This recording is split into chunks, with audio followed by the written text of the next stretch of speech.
What Lonzo thinks is a wide-ranging, free-flowing discussion where I offer up my unsolicited views on everything from music, movies, politics, sports, religion, pop culture, you name it. If it's happening, I'm talking about it. My thoughts are unsolicited. Nobody cares, but you don't have to care. All right, and now I'm back with a special guest, Jake Wade's son. What's the business? Hi, happy Juneteenth. Oh, that's right. Happy June, yeah, June 19th. Happy Juneteenth. Happy federal holiday, Juneteenth, to all you folks out there who are listening, especially the ones who are black who probably care.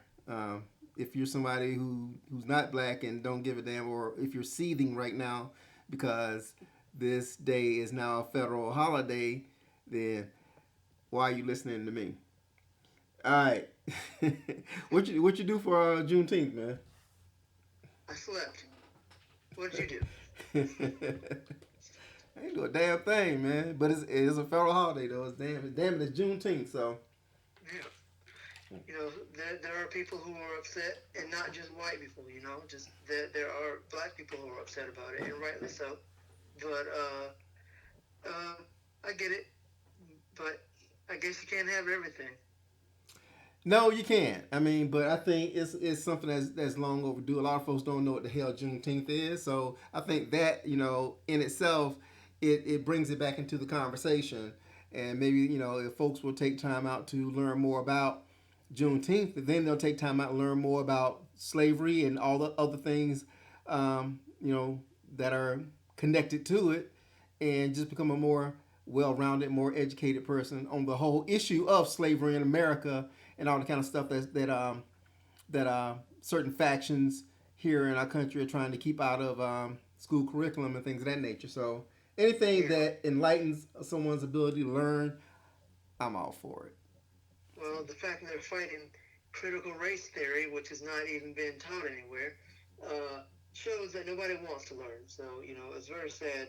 But one day maybe we'll get to the point where we don't have these people who are just like afraid, just afraid of acknowledging the actual history of the country. Unless it's something that's that they care about, or it shines positively, you know, in their light. I mean, Right. folks can talk about the Titanic as the day is long, make movies about it and documentaries and all this kind of stuff. Expedition to the bottom of the fucking ocean, all that kind of stuff. But ooh, don't say anything about slavery. You know, Right. Pearl Harbor. We can talk about that till the cows come home. But don't say anything about racism and critical race theory, or slavery in America and oppression in America. We can't talk about that. No, no, we can talk about that. We can talk about Yeah. George 9 Washington cutting 11. down the cherry tree. So what? Yeah. And 9/11. Never forget. Yeah, never forget 9/11, but forget slavery. Don't forget the things that someone else did to us. You know, but forget it was a long time ago. Nobody's even alive who owned a slave. Okay, I don't think anybody's still alive, from back when George Washington cut down the cherry tree either. But we still learn about it. Right. You know what I mean? You can't have it fucking both ways, y'all. So this is not political commentary today, but this is what Lonzo thinks. So right now we're talking about what Lonzo thinks, and right now we're talking about what we think about Juneteenth and all the other bullshit that go along with it. Yeah, you cannot have it both ways. You can't be a little pregnant. Either you is or either you ain't.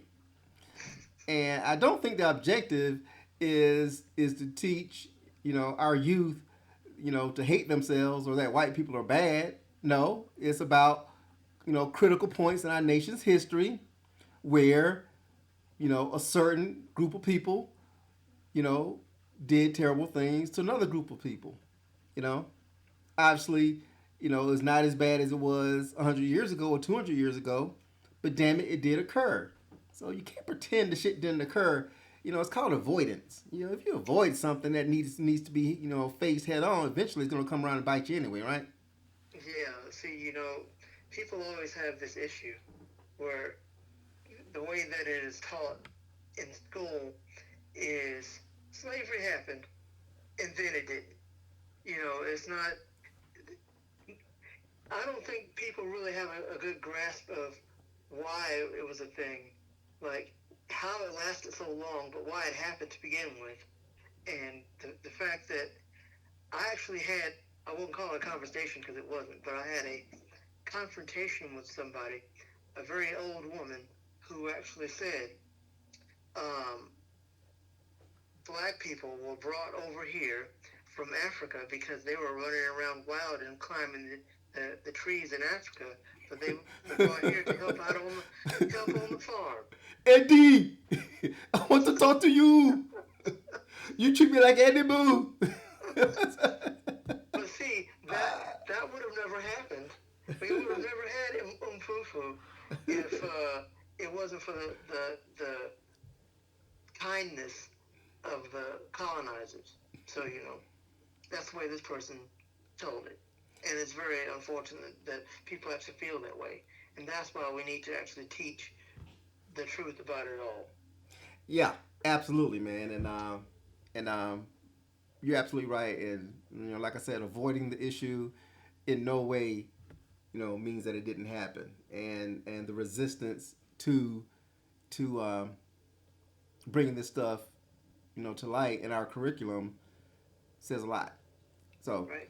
I was a student once, and I know, Black history gets, it gets a once over, it gets a 15-second blurb in your history classes, and to be honest with you, man, I did not know what Juneteenth was until I became an adult.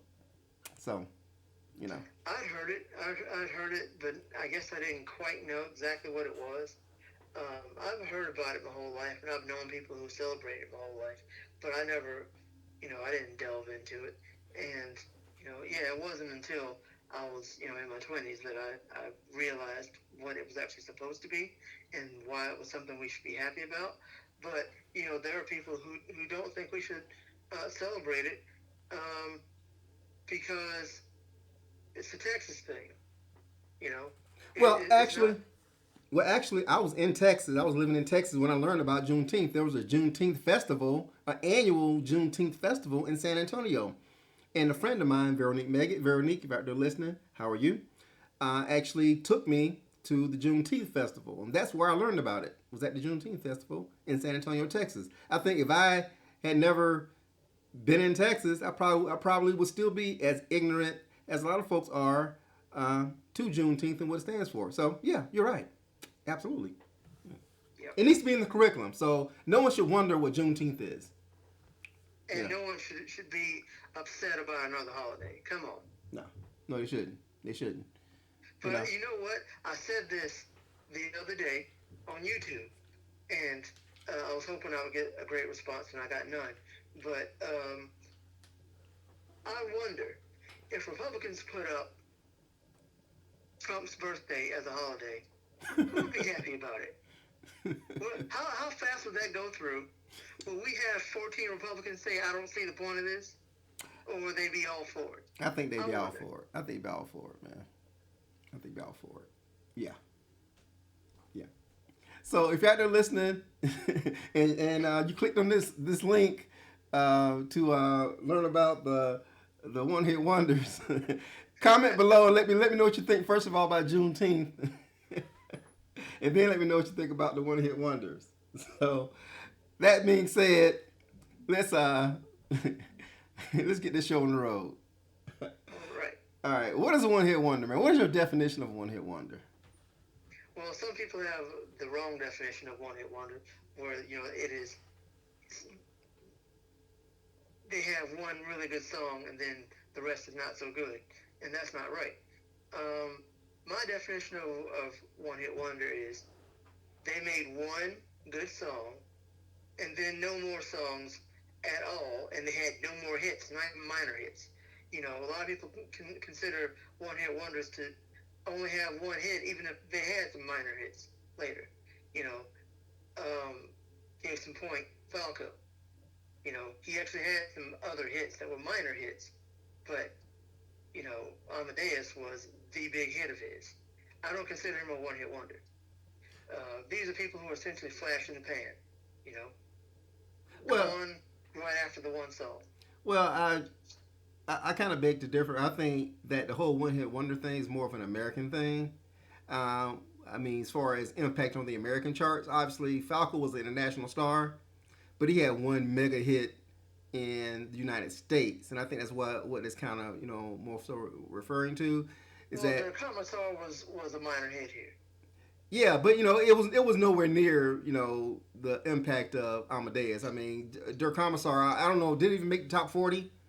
Because No, I think in America, if a song makes the top 40, then it's certified as a hit.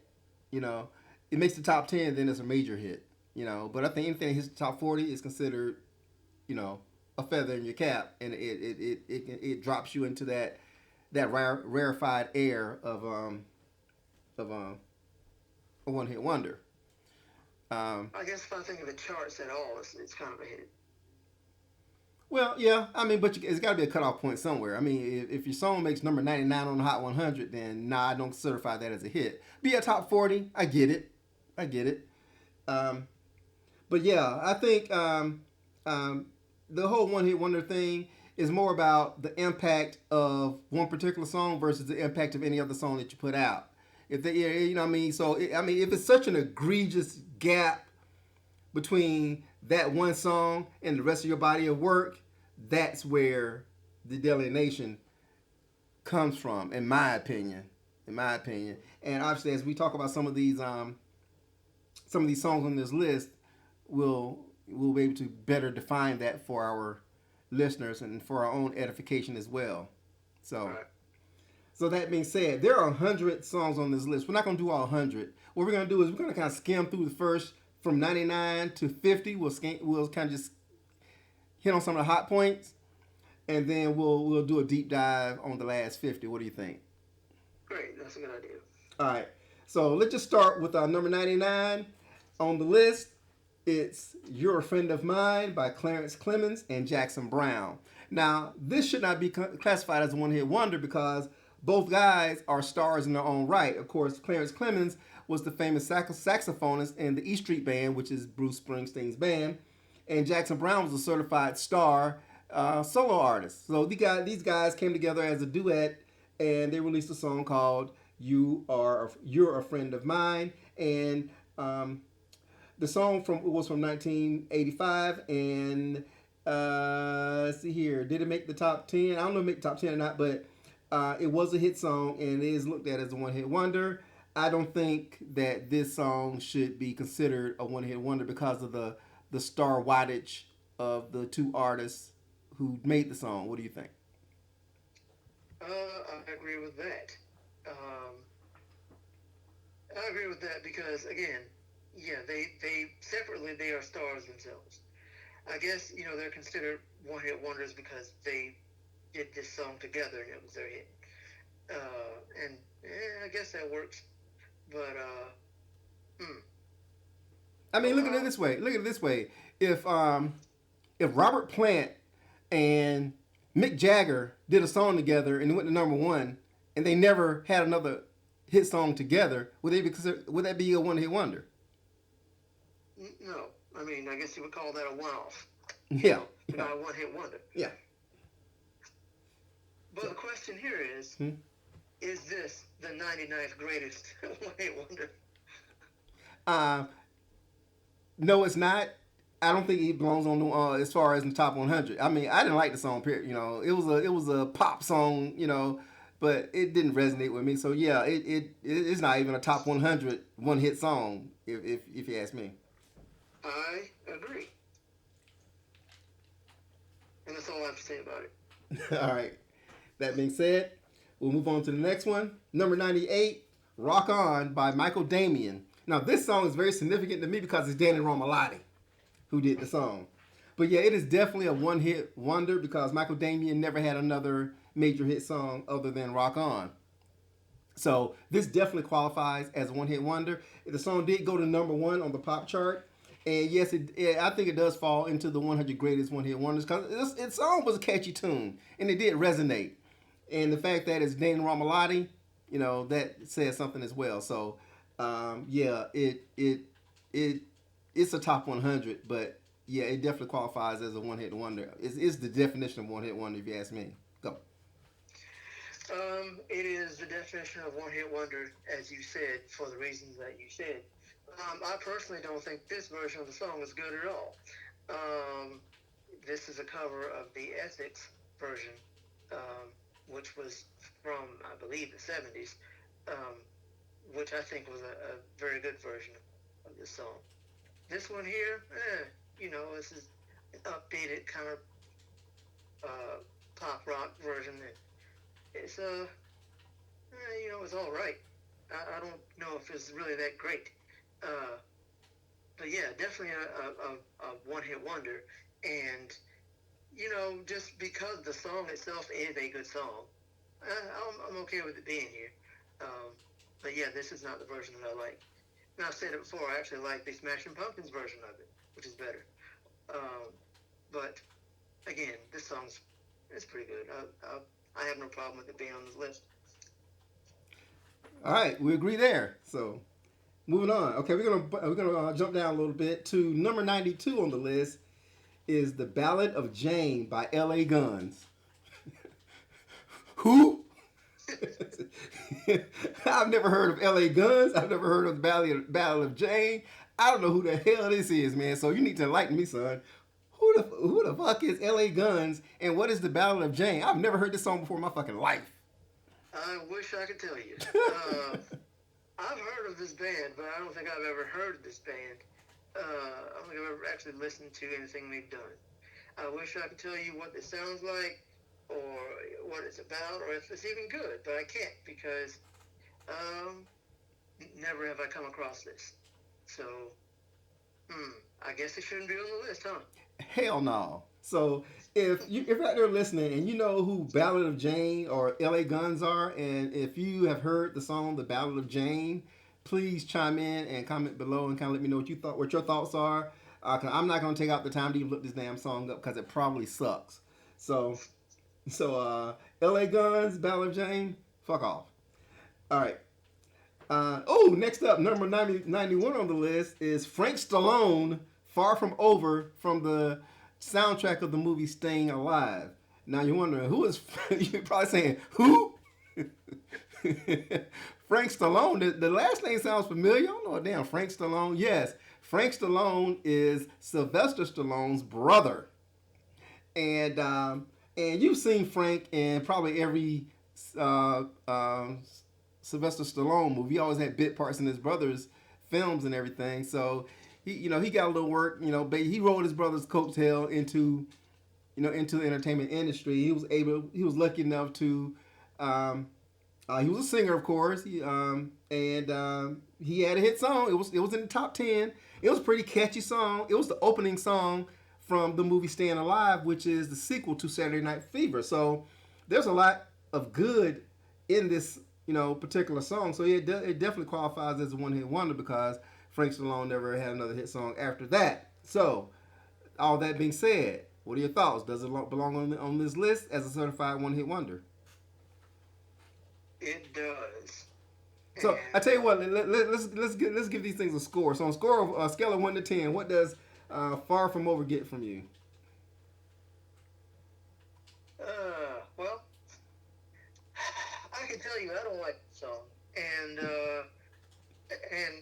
I don't like Frank Stallone, so I don't like this song, and I feel like yeah, he's a one hit wonder.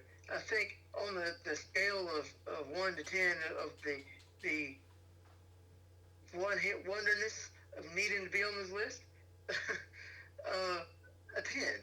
But on the scale of quality, as being 91 as the greatest, uh, 2, because I do not like this song.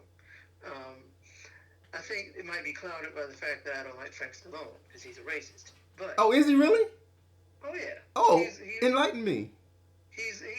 an outspoken quote unquote conservative Oh my racist. God, really? Yeah. Oh, sweet Jesus. But you know what I hear Sylvester Stallone is these days too. So How can Sylvester Stallone be a racist when Apollo Creed's his best friend? Apollo Creed died in his arms. He went to Russia, to avenge Apollo's death, man. not Hell, Rocky Balboa. I mean, Adonis Creed, you know, managed, he trained Adonis Creed to the world championship. How can you be Apollo Creed's best friend and a mentor to his son and be a racist? Well, it Damn. may not be fair to say that he's a racist, but he is one of these conservatives out here these days, and I'm pretty sure I read recently he went to Mar-a-Lago. So Oh damn. uh, that's pretty bad. So these Yeah. things cloud my judgment when it comes to these people, and it shouldn't, but it does. Oh, it For should, man, because he's guilty by association, man. Yeah, Yeah. yeah. Yeah. So Frank Stallone's not that great of a musician anyway, No. so uh, he can f off. Yeah, I was about to give Frank a little, some props and everything, man, because I'm a huge Sly fan, man. So now I got to rethink my whole Sly Stallone fandom and also my goodwill towards Frank Stallone. So Frank Stallone, right there listening, man, fuck you, rat I mean, bastard. I hate to What? I hate to do this because I like Sylvester Stallone, really I do. I like him Do as an it, actor. Drew. I like his movies, a lot of them. I like, he has never struck me as a bad person. He really has always seemed like a good person who cares about others and, wants people to succeed in the business and everything. And, you know, I understand sometimes when people say celebrities should stay out of politics. It doesn't make any sense, but I understand it in some ways because it can overshadow you as an actor and as someone that people like. The things that you do can be ignored because you went to Mar-a-Lago. You know, it's I don't know. It's very sad. Well, I mean, Sylvester Stallone gave us Rocky. He gave us Rambo. He gave us Gabe Walker. I mean, he's he's given us some indelible characters. You know what I mean? And I mean, he's a movie icon who will be remembered long after he's passed away. So there's a lot of good in Sylvester Stallone, but at the same time, man, if you are and there's nothing wrong with being a conservative Republican. I mean, there's nothing wrong with it at all. You know what I mean? So don't I'm not casting aspersions on the whole conservative movement. I mean, you have a right to be conservative, you know, but I guess just the negative stigma that's attached to the people who are conservative Republicans, but are also racist and misogynist and all this kind of stuff. That is what kind of colors um, the whole conversation when it comes to this particular subject. So Sly, if you're out there listening, fuck you. But at the same time, thank you for being Well, an icon in movie history, and thank you for avenging Apollo Creed's death. I actually don't want to go that far because I said it There several is no times. tomorrow. There is no tomorrow. Exactly. Um, uh, Let me vindicate him a little bit, okay? Okay. Since I said it, and I wanted to make sure that I set the record straight. Uh, he did go to Mar-a-Lago because he was invited. He is conservative, Mm-hmm. but he did not join the Mar-a-Lago club. So, maybe, maybe, maybe that vindicates him a little bit. I don't think he's a racist. I just don't think. I think people who align themselves with Donald Trump in any kind of way are terrible people. So that's what bothers me. But he says that he didn't. He was invited to become part of the golf club, and he didn't. And he just went to the thing because he was invited. So I don't give him the benefit of the doubt. Well, that don't explain everything, but yeah, I'm gonna give Sly because he's built up so much goodwill, especially in the black community. You know, I mean, come on, man. He gave Clubber Lang, Mr. T, his big shot. Mr. Right. T is would never have to buy another meal, and thanks to in large part to Sylvester Stallone casting him as Mr. T as our Clubber Lang. So. Mm-hmm. I mean, so he, like I said, I don't think the dude is racist. You know what I mean, like I said, there's nothing wrong with being a conservative. You know what I mean, there's nothing wrong at all. So I have conservative friends. It's just an ideology I don't subscribe to, but at the same time, don't make you a bad person. So here at What Lonzo Thinks, we want to make sure that that line is clear. That there is definitely a delineation between you know being conservative and being a liberal and all that good stuff, but there's nothing wrong with being either one. So, Right. all right. That being said, again, Frank Stallone, Far From Over. It deserves to be on the list, but it's not great. Say you give it a 1 or a 0. Two. You give him a 2. All right. All right. Next up, let's move down a little bit to number 88 on the list. Rodney Dangerfield, Rappin' Rodney. This song's from 1982, and I remember this song. Man, it was fucking awful back then. It's even I haven't heard it since 1982, probably, man. But Rodney Dangerfield was a comedian who was kind of popular back in the 80s and everything. He's an older dude, whatever, right? And he had this little line. He used to always say, "I don't get no respect, no respect, no respect at all, whatever, right?" And that he became famous later. He was an older dude, whatever. So probably like in his 50s, 60s, 70s, whatever. And he made some movies and everything. So he, in taking advantage of his 15 minutes of fame, he did a song called "Rappin' Rodney," which is a parody. It was a novelty song, and it did make the top 40. I do remember that, and it only made the top 40 because once again he was Rodney Dangerfield. He was this white dude parodying rap. So this song gets a -1 billion to me. It did not deserve to be a hit, and it definitely does not deserve to be considered a one-hit wonder. So, go. Yeah. Rodney Dangerfield was not a musician. I don't even know if this came from an album. I don't know if it's just a song that he did or what. But with that being said, he's not a one-hit wonder because it's not like he was just a musician. He was a comedian. Now let me ask you a question, man. What if Rodney had bars, man? Then he would be awesome, right? That would be great. I'm always surprised when people who you don't expect to be able to flow can, you know. So it would have been great if it was like, wow, he was an MC. It would be great. But I mean, that motherfucker was spitting, boy. Rodney was shit. He had beats and everything. So what? He grew up in the culture. Yeah, no doubt, baby. Shit. But alas, that was not the case. Yeah. Because Rappin' Rodney, which I haven't heard in quite some time, is just a joke, and it's a situation where he's rhyming, but not really rapping.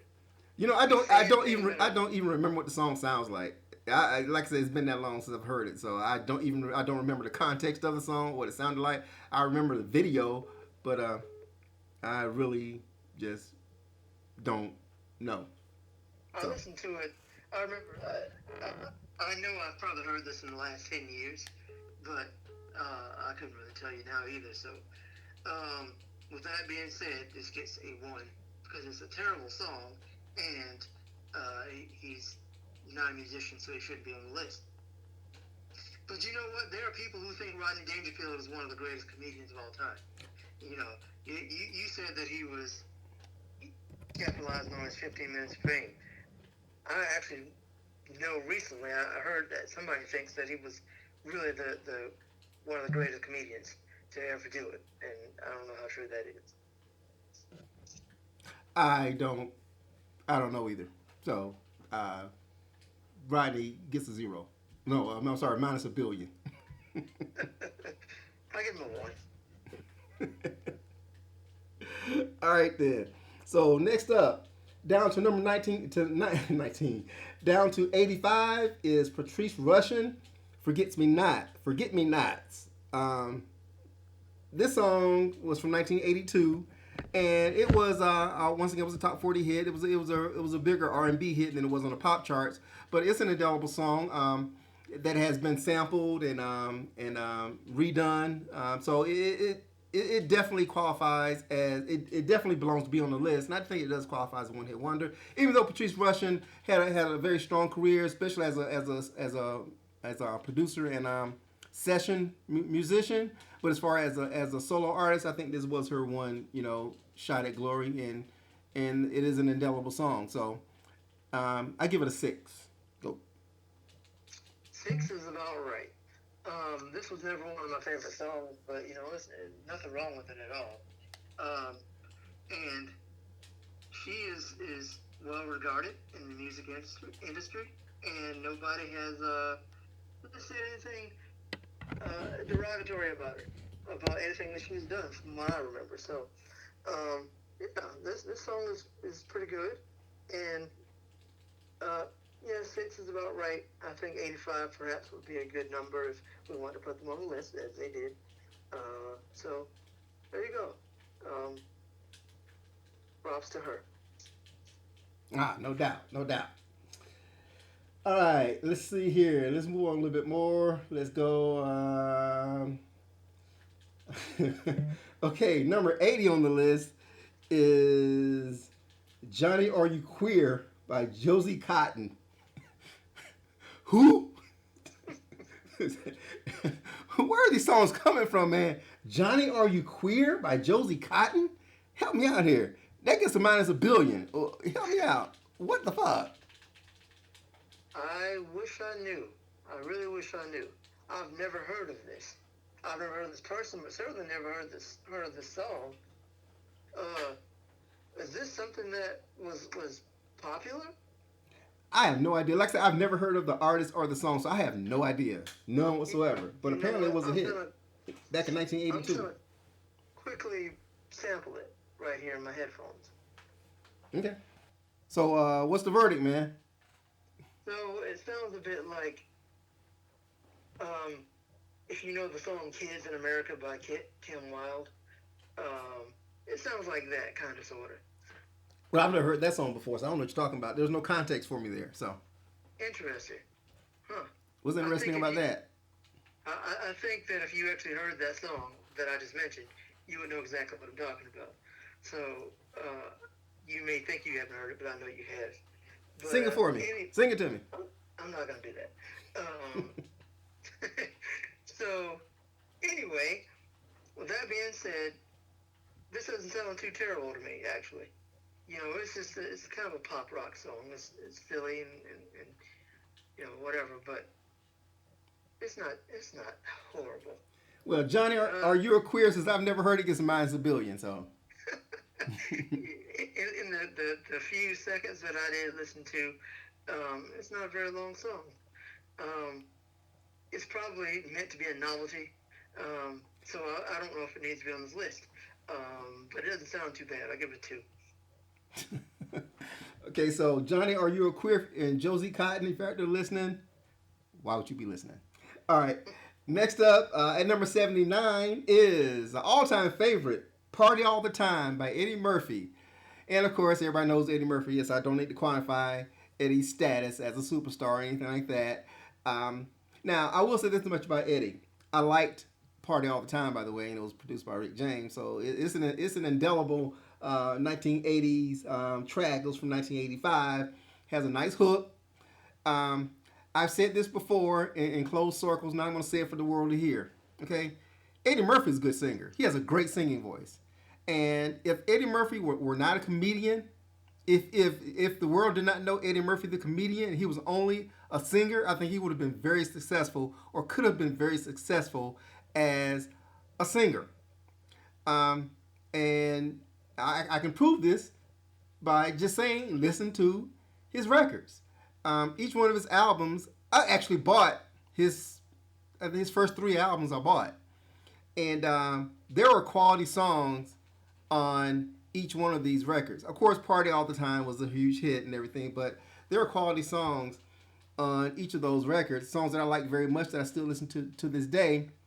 And Eddie still continues to make music. He actually delved a little bit into reggae, dancehall type music.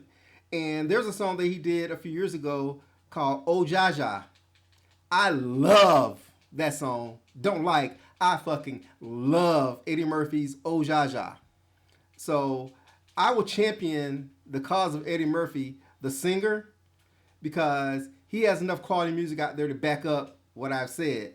But the fact that he's a comedian and folks never took him seriously as a music artist, That is what makes this a one hit wonder. But I give this song a 10. Go. Ooh, that's pretty high. So yeah, people call him one hit wonder, but yeah, like you said, he's actually a pretty good singer.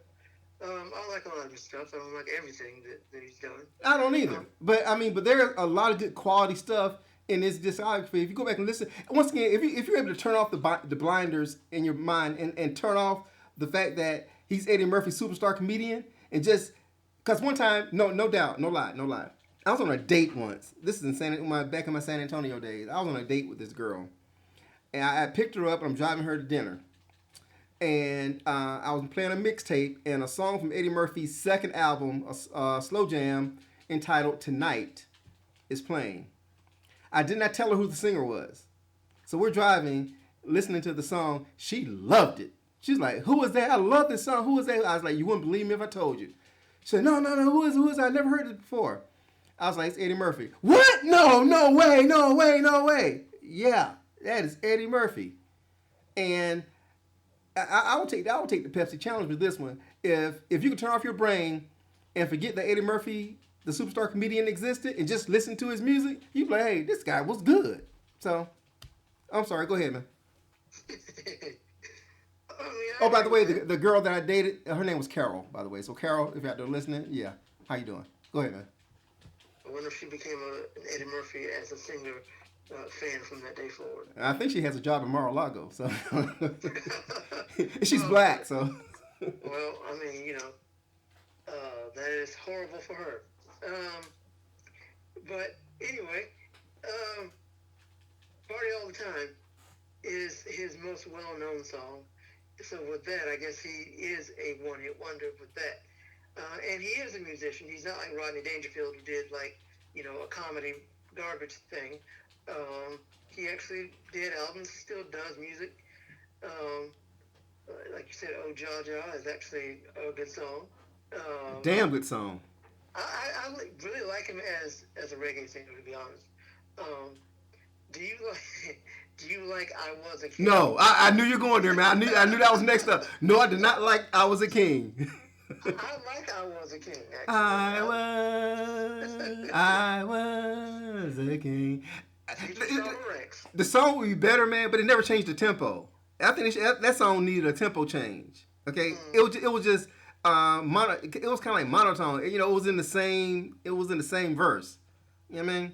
yeah, You know, I mean I get what you're saying, yeah, yeah. but I like it. I like that song a lot. It's not a terrible song. And anything got Shaba on it, I try to give it a listen because I like Shaba. You know what I'm saying? Mm. You know, but yeah, it wasn't a terrible song, but I knew you were gonna say that though, man. But actually, from that album, that's the All Right album, the Love's All Right album. That's the album that had "What's Up with You" with Michael Jackson on it, and which of course was a terrible song.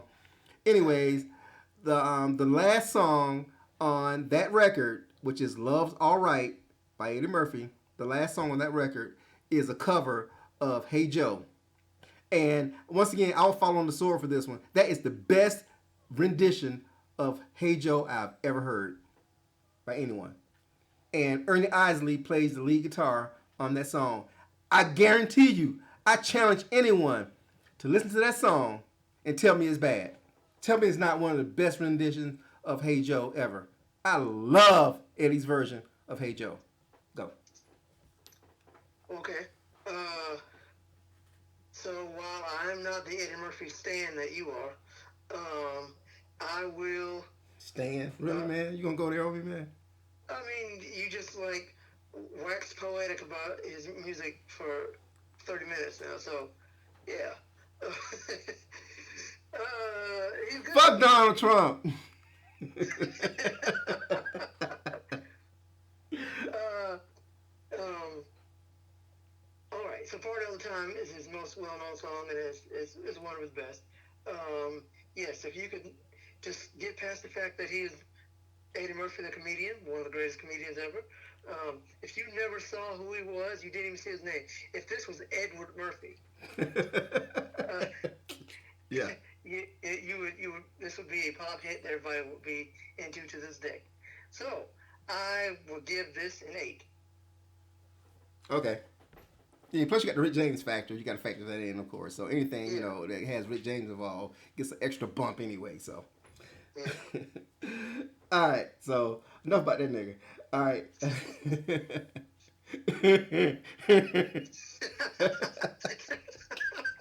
You know Luther, what? are you angry with me?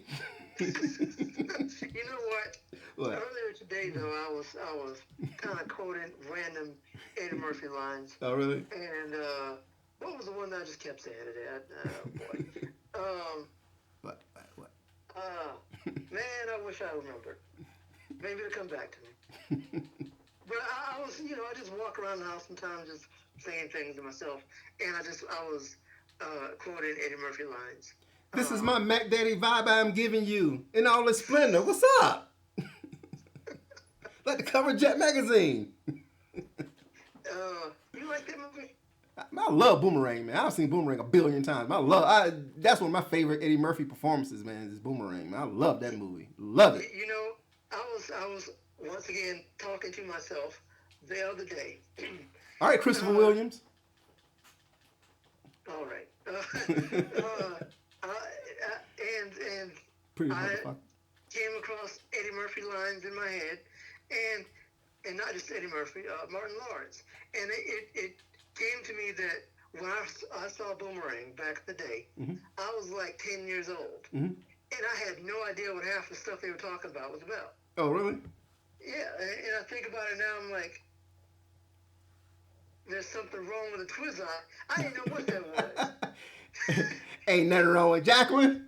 Ain't nothing wrong with me. It's gonna take a little longer than I thought. I had no idea what that meant back in the day. I Oh, just thought really? it sounded funny. And I think about it now, I'm like, wow, I can't believe I actually like quoted that when I was a child. Huh. You a wild boy. At least my girl left me for no damn guardian angel.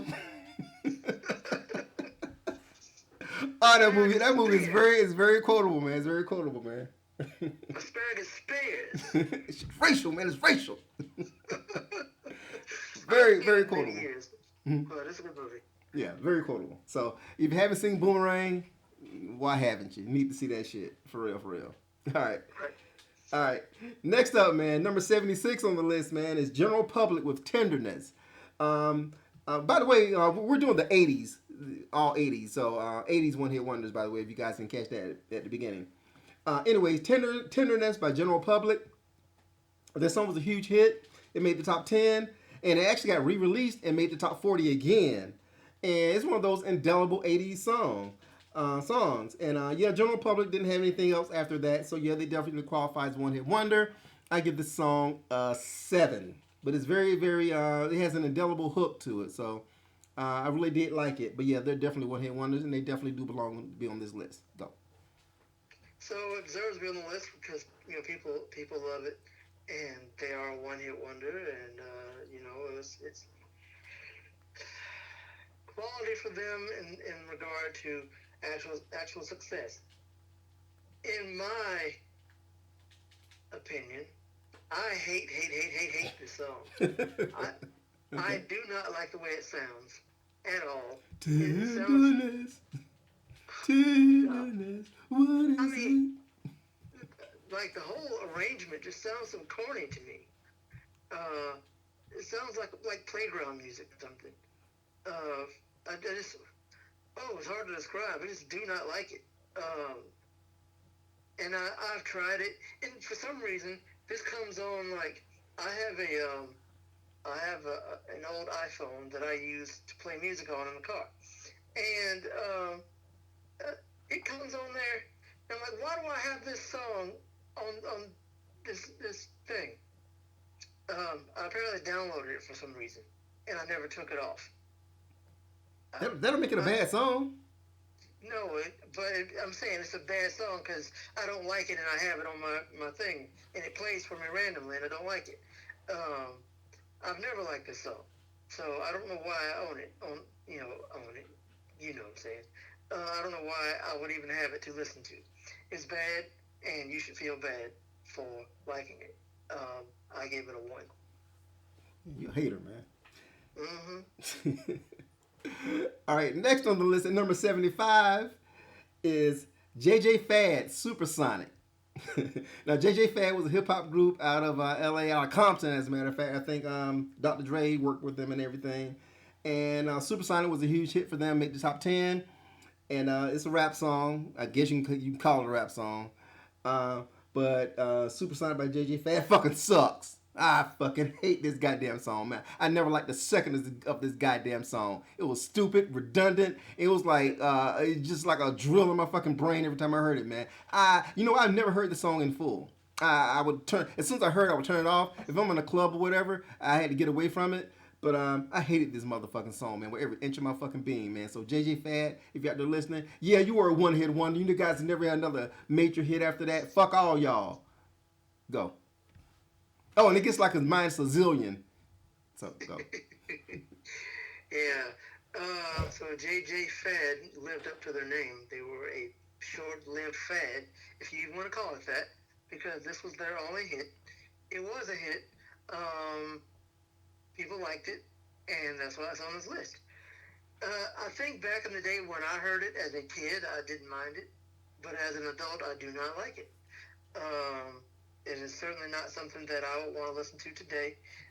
It samples "Tears of a Clown," a fantastic song, in my opinion, that got ruined by this rap garbage. So, yeah, not great. I think the best use usage of this song was it was sampled by MF Doom. Just a few seconds of the song, just the word "super," and it worked very well. So, That's less than a uh, second, man. oh yeah, less than a second, something like that. But it was used multiple times in the song to great effect, and I'll call it seconds for that. So when that is your legacy, you're not living up to your uh, fadness. You just kind of, you made some crap that somebody worked with better than you could. How sad. Um, it deserves to be on the list because it was a one hit wonder. Certainly, they were one hit wonders, and this song was not great. I'll give it a three. Okay, you being generous, but yeah. I'm being generous here because again, I didn't mind it back in the day, but now I don't like it. So JJ Fad, fuck off. Yeah. All right, moving on. Let's go down to number 71 on the list. Swing Out Sister, Breakout. Um, Swing Out Sister, I never heard anything else from them other than Breakout, but Breakout had a catchy hook to it, had a catchy arrangement to it. So it's a song that still resonates with me to this day, and it's on one of my 80s playlists and everything. So I did like the song. Yeah, they're definitely a one hit wonder. I'll give them a 5. Breakout, Swing Out Sister. Swing Out Sister. Who? I don't think I've ever heard of them before. Yes, you have, man. So You've heard this song, man. perhaps maybe Mm-hmm. I should sample it just now. I don't know the song. I don't know them, but I'm gonna quickly, very very quickly sample it. You want to sample it, man? Let's see here. See if I can pull it up. Hold on a second. Let's see. Can I? Well, I mean, it's in my okay. Let's see here. That's not it. Let's see here. Okay, here we go.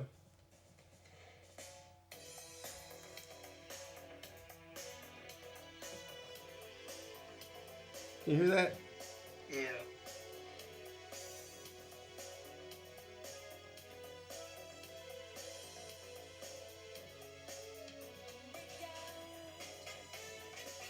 That's so 80s, man. Yeah. Okay. So, yeah, it doesn't sound too bad to me actually. Whoops. Uh, Whoops. It won't stop. Okay, there we go. Judging by the 30 seconds that I've heard of it, I probably can't really accurately rate it, but I'll give it a try. It doesn't sound that bad.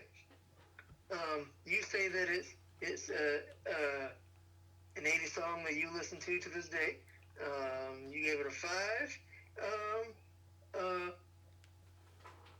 I'll give it a 2 just because I only heard two quality versions. I don't know, crap. A few seconds of it, 30 seconds of the song, and it didn't sound bad. It's probably not a bad song, but I'll give it a 2. It's not a bad song at all. So I'm glad it grabbed you. But like I said, yeah, it's a total 80s song. So, it has 80s written all over it. You should tell by those few seconds that you heard, man. But yeah, it is what it is. All right, enough about them niggas. And yeah, Swing Out Sister, I just called you niggas. All right, next up at number 67 is Major Tom by Peter Schilling. Not not Uncle Tom, Major Tom by Peter Schilling. And I really like this song a lot. I like this song a lot because it is a sequel to a very popular song, Space Oddity by David Bowie. It actually, if you know the story behind Space Oddity, then you know exactly what I'm talking about. Major Tom was the astronaut in Space Oddity, and he cuts off all communication as he floats off into space because his spaceship is broken and he can't return to Earth. So he cuts off all communication and floats off into space. Well, in the song Major Tom, it's a sequel where Major Tom actually fixes his ship and he's able to come home. So I like the fact that it's a continuation of a song because um, Space Oddity is a very haunting song. It's a sad song because if you get into it, you're wondering kind of what did happen to Major Tom. Well, Peter Schilling, I guess he said, hey, this is a question that needs to be answered. And I'm the one to answer it. So that's his only hit song. It made the top 20, I believe. I don't know if it made the top 10, but it was a huge hit, and it definitely belongs on this list. Damn it, I just learned how to talk, y'all. So forgive me. Anyway, it does belong on this list. I give it a 9. Go. Wow, that's pretty high. Damn straight. Peter Schilling, who? I've never heard this song before, but as a sequel to a David Bowie classic, it's probably not that bad. The video is not here for me to listen to, so I'm not gonna sample it. I'll give it an NA because I can't at this very moment. Why can't you? Huh? Why can't you? Because it's not here to listen to.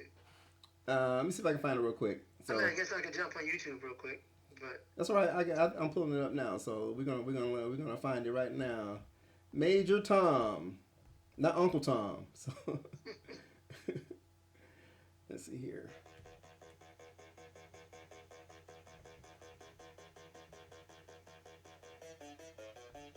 Let me push ahead a little bit here.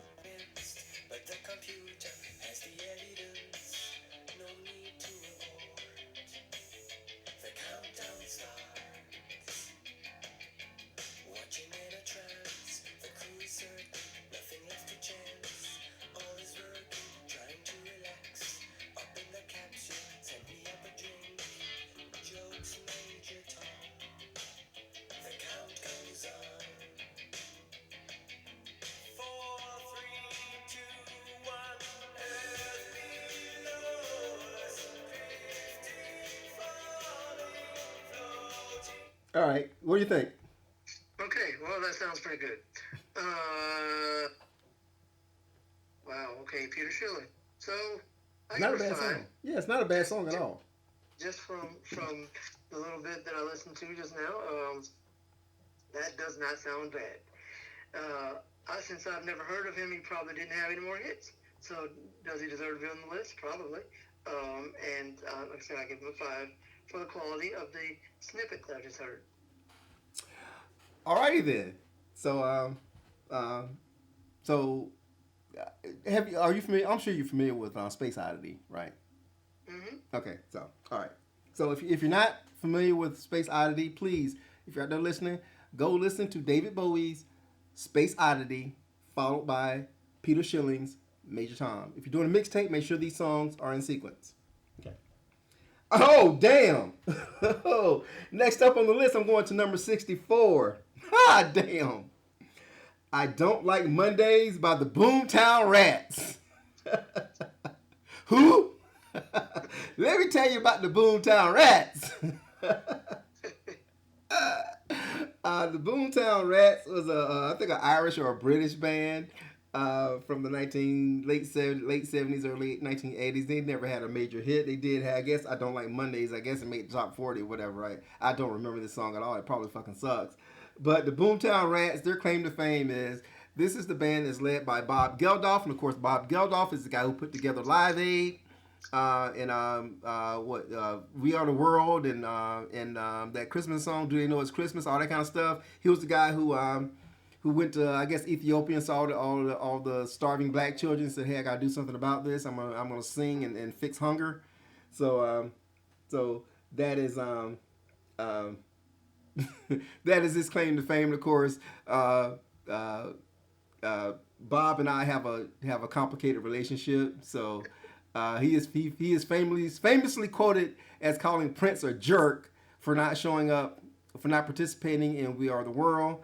And ever since then, Bob has been on my shit list. So Bob, if you're out there listening, you are a one hit wonder, Bob.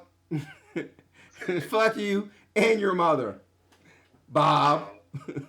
Yeah, what kind of name is Bob? Backwards and forwards, the same fucking name. Bob. Ain't that a You're bitch? dissing all kinds of Bobs in this world. A lot of Yeah. Bobs. Well, I'm dissing Bob Geldof, so Bob. Ain't that a You're like, bitch? what kind of name is Bob? I don't know. Robert? What does he do for a living? Man, it's rock stars. Who? Prince? Ain't that a bitch? Bob. You seen that Bob. rich motherfucker again. All right, go ahead, man.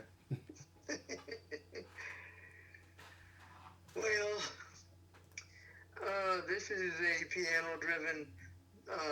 Now I wouldn't call it a ballad, but it's just kind of a. I don't know. I don't know what to say about it. Um, I think it's about a mass shooting or something like that. So, Honestly. Uh, it's about something important. Bob Geldof is always trying to talk about something important. He's an important person, which is why we are the world. he's a self-important person. He's not important. He's self-important. Because he did Prince, you hate him. Yeah. Ain't That's that the enough? only reason. Ain't that enough? Shit. What if he made fantastic music? You still hate him. Man, what if a cow shit dick? I mean, what if? I mean, come on. What? Wow. Exactly. That's the point, man. Who cares? I mean, he's a one-hit wonder dissing Prince, who's had 1,000 hits. He's a nobody who's dissing someone who is a certified god of the music industry. Someone whose personage is going to live on through, centuries. 300 centuries from now, folks will still know who Prince is. 300 centuries from now, all Bob Geldof would be is dust. Okay? So Bob Geldof, yeah, thank you for taking pity on black children in Africa, and fuck you. Okay? Okay. So there you go. This song is is not great. Um, the Boomtown Rats. I don't know. If they ever did anything else. I don't really know. And I guess I don't really care because the song's not good to me. Um, I'll give it a 1. All right. And that's all I have to say about it. Because you know, I don't stand Prince like he's my brother. You know, I can't really go to bat. You know, completely denounce one person because he said Prince was a jerk. I can't do that. I can, and I will. But on the merits of this man not really making good music, that's how I denounce him. Enough said. All right. Next up, number 62 is a classic. Orange Juice Jones, The Rain. Orange Juice Jones, for some reason, Orange Juice Jones got kind of looped in, with rappers. He wasn't a rapper; he was a singer. He was an R&B singer. I guess some of his beats had a hip hop tinge to it or whatever, but for some reason he got categorized in the rap genre, and I guess his diatribe at the end of The Rain is classified as a rap, but he's not a rapper. Anyways, The Rain was a huge hit. It went to number 1 on the soul chart. Also went to top 10 on the pop charts. This is a song that resonates. You can listen to the song today, and it still sounds great. I mean, this song would be a hit anytime it was released, and it doesn't sound dated at all. Great vocals, a great premise, great video, everything about the song. So it's a 10. Go. Yeah, I love this song. I absolutely love this song. Um, did I hear anything else that he did? No, not really. But I don't really have to. This was his pinnacle. Um, the reason he was looped in with rappers and such is because he posited himself as a gangster. So like that's what what people see is, oh, that's rap, and he's not a rapper. But this song, like you said, um, is all around great. Wonderful video, wonderful production, wonderful sound in general, wonderful idea, and just one of the greatest conclusions of all time. I love this song, and I often quote his diatribe, which is not a rap. Um, it is fantastic. I give this song a 100. I Right on. love this song. You without me is like cornflakes without the milk. You eat no but a squirrel trying to get a nut. Yeah. Silly rabbit, My tricks first made for impulse kids. was Somebody to tell you run up that? on you. What?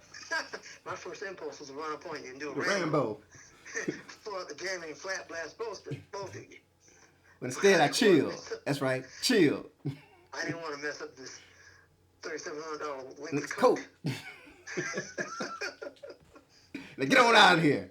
Ah! Don't touch that coat. Oh boy, classic. Yes, a classic, man. Yes, a classic, and you know that's a song that you know that the brothers definitely got their due. So, Yep. he put her on the bricks. In the video, she standing in the corner holding the suitcase. She Fuck was, out of here. looking all glamorous throughout the Mhm. video, and then at the end of it, she was homeless. How Exactly, sad. exactly. You better get on out of here with that nonsense. All right, next up, number 57 on the list is "Heartbeat" by Don Johnson. Who? Yeah, the actor Don Johnson from Miami Vice. He was a huge star back in the early 80s from the TV show Miami Vice. Everybody knows Miami Vice. Don Johnson.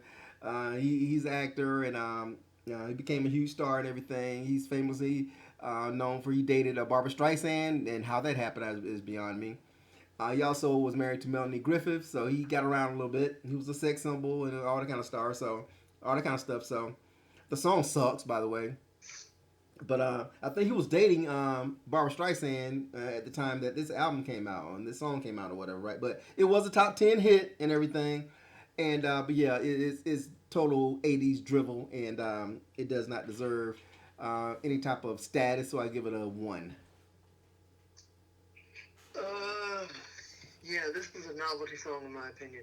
I don't even remember what it sounds like. I just know that in the times I've heard it, I was like, this is garbage. This is Don Johnson, the actor, and I don't really like him as an actor. Well, I guess I can't say that. I've liked him in some things in his later career, but I didn't really care for him in the past.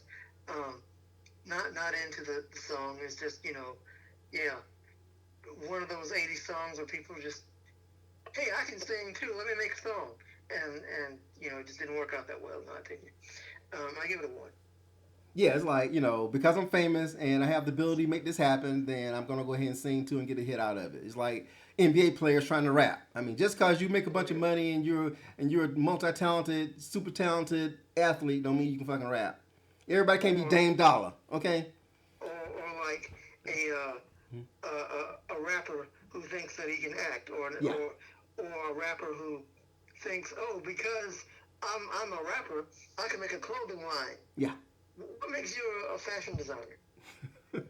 Because you wear your pants around your hips and untied sneakers. I don't know. I don't get it, man. But yeah, yeah.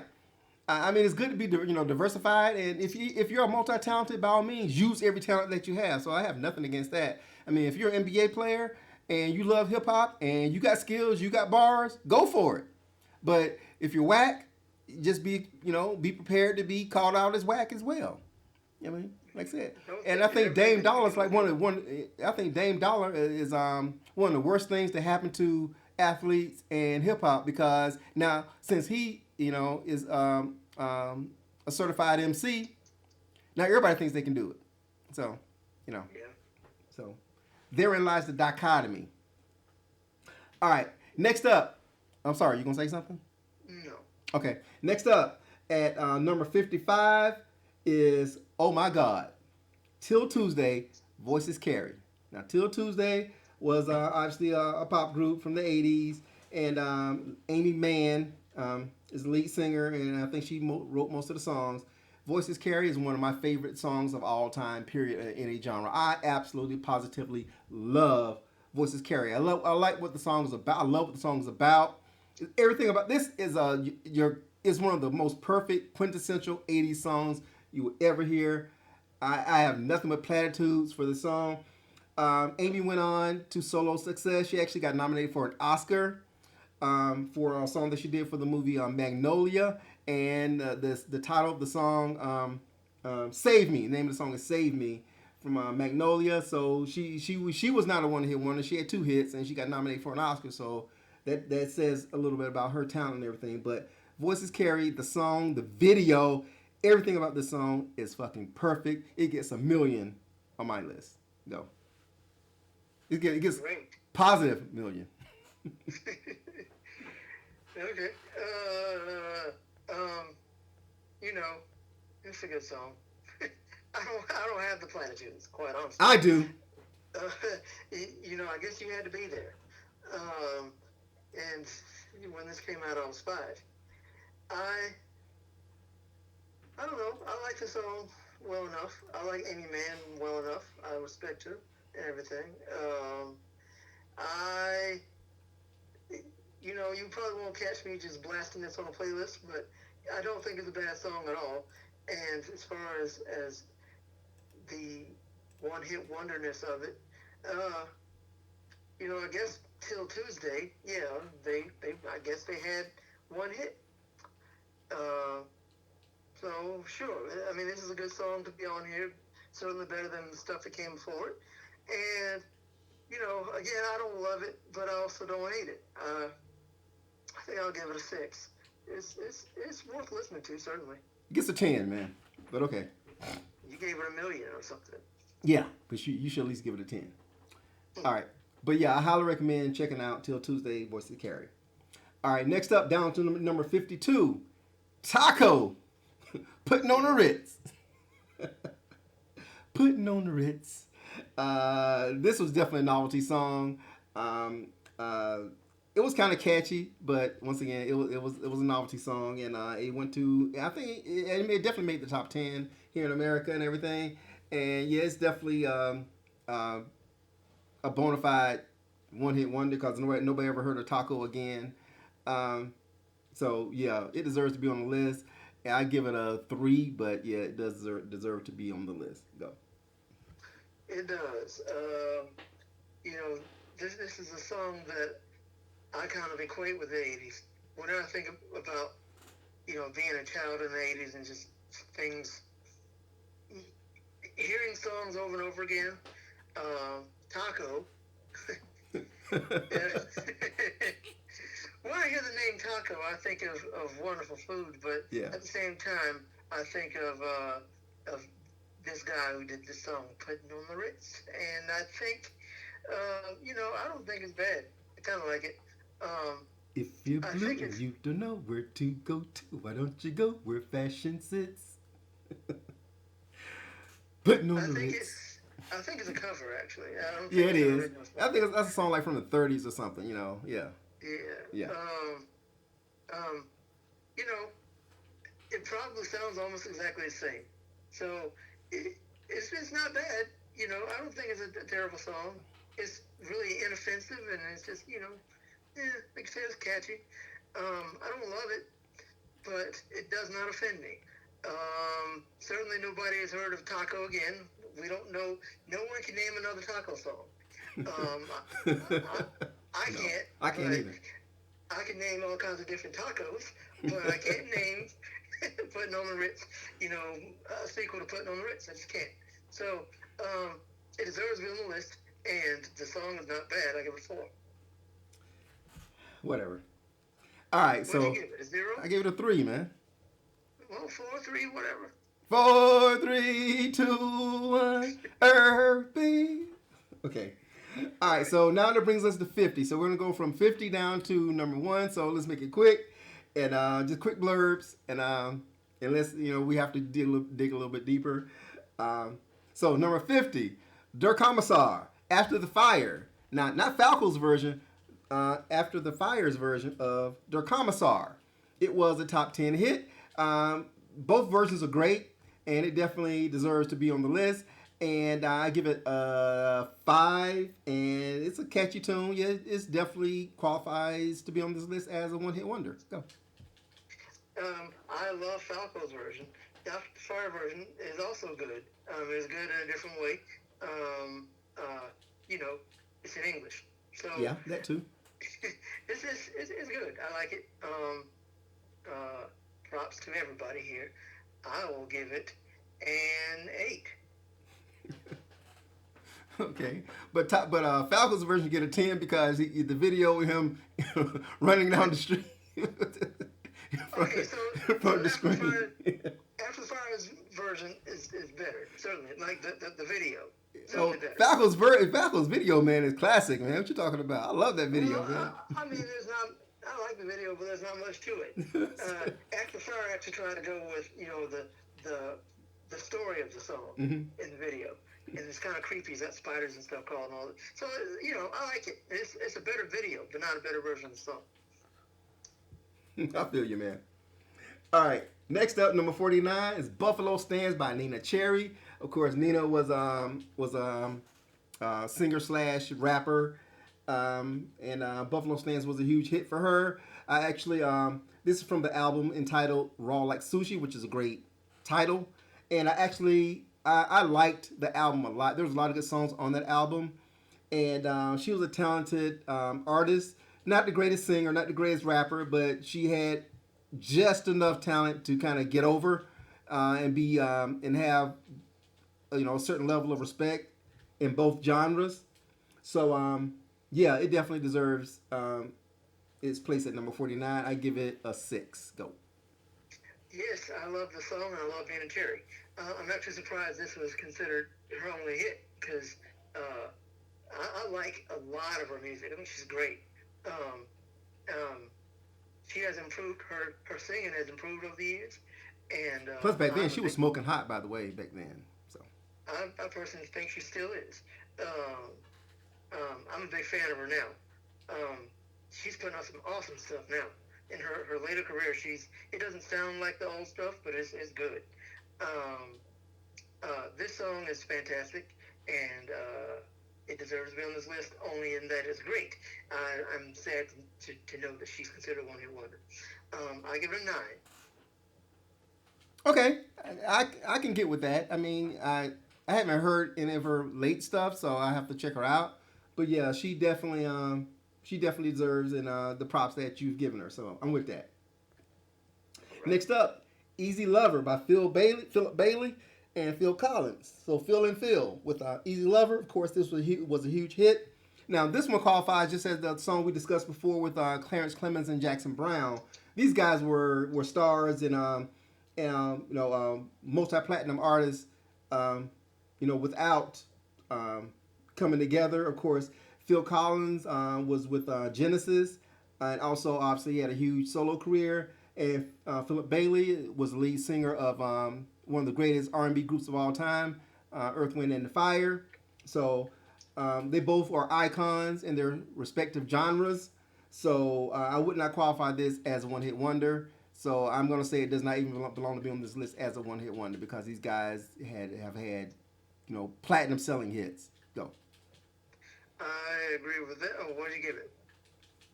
It gets a 0 because it doesn't belong on this list because I don't look at this as being a one hit wonder because of their pedigree. Okay. Yes, I think it's a decent song, but you're right. They don't. No one will call Phil Collins a one hit wonder. No one will call um, Earth, Wind, and Fire one hit wonders. No. So yeah, they don't qualify. But I mean, as a duo, Philip Bailey has like one of the most indelible voices in music history, man. I mean, you this guy sings a note, you know exactly who this guy is. I mean, very powerful voice. So yeah. I will neglect to rate it as well. Um, it's a good song though. I think. yeah, it is a good song, but like I said, it does not belong on this list. All right, next up is "Oh Yeah" by Yellow. Who? I've never heard of Yellow or Oh Yeah, so it gets a minus a trillion. I have nothing to say about this. Go. Okay, if you just listen to half a second of it, of like the middle of the song, not even the middle, like if you go to like 40, 40 seconds into the song, you'll know exactly what this is. You've heard this. Uh Everybody oh. knows this. Uh oh. This is it. This is actually like uh, um, quintessential 80s stuff. You know exactly what this is. Okay. Okay. Hold on. Hold on. Let me pull it up real fast here. You said about 40 seconds in. Yeah.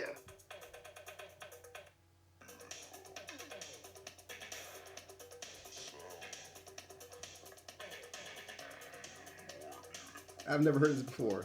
Keep going. You will hear it. Keep going.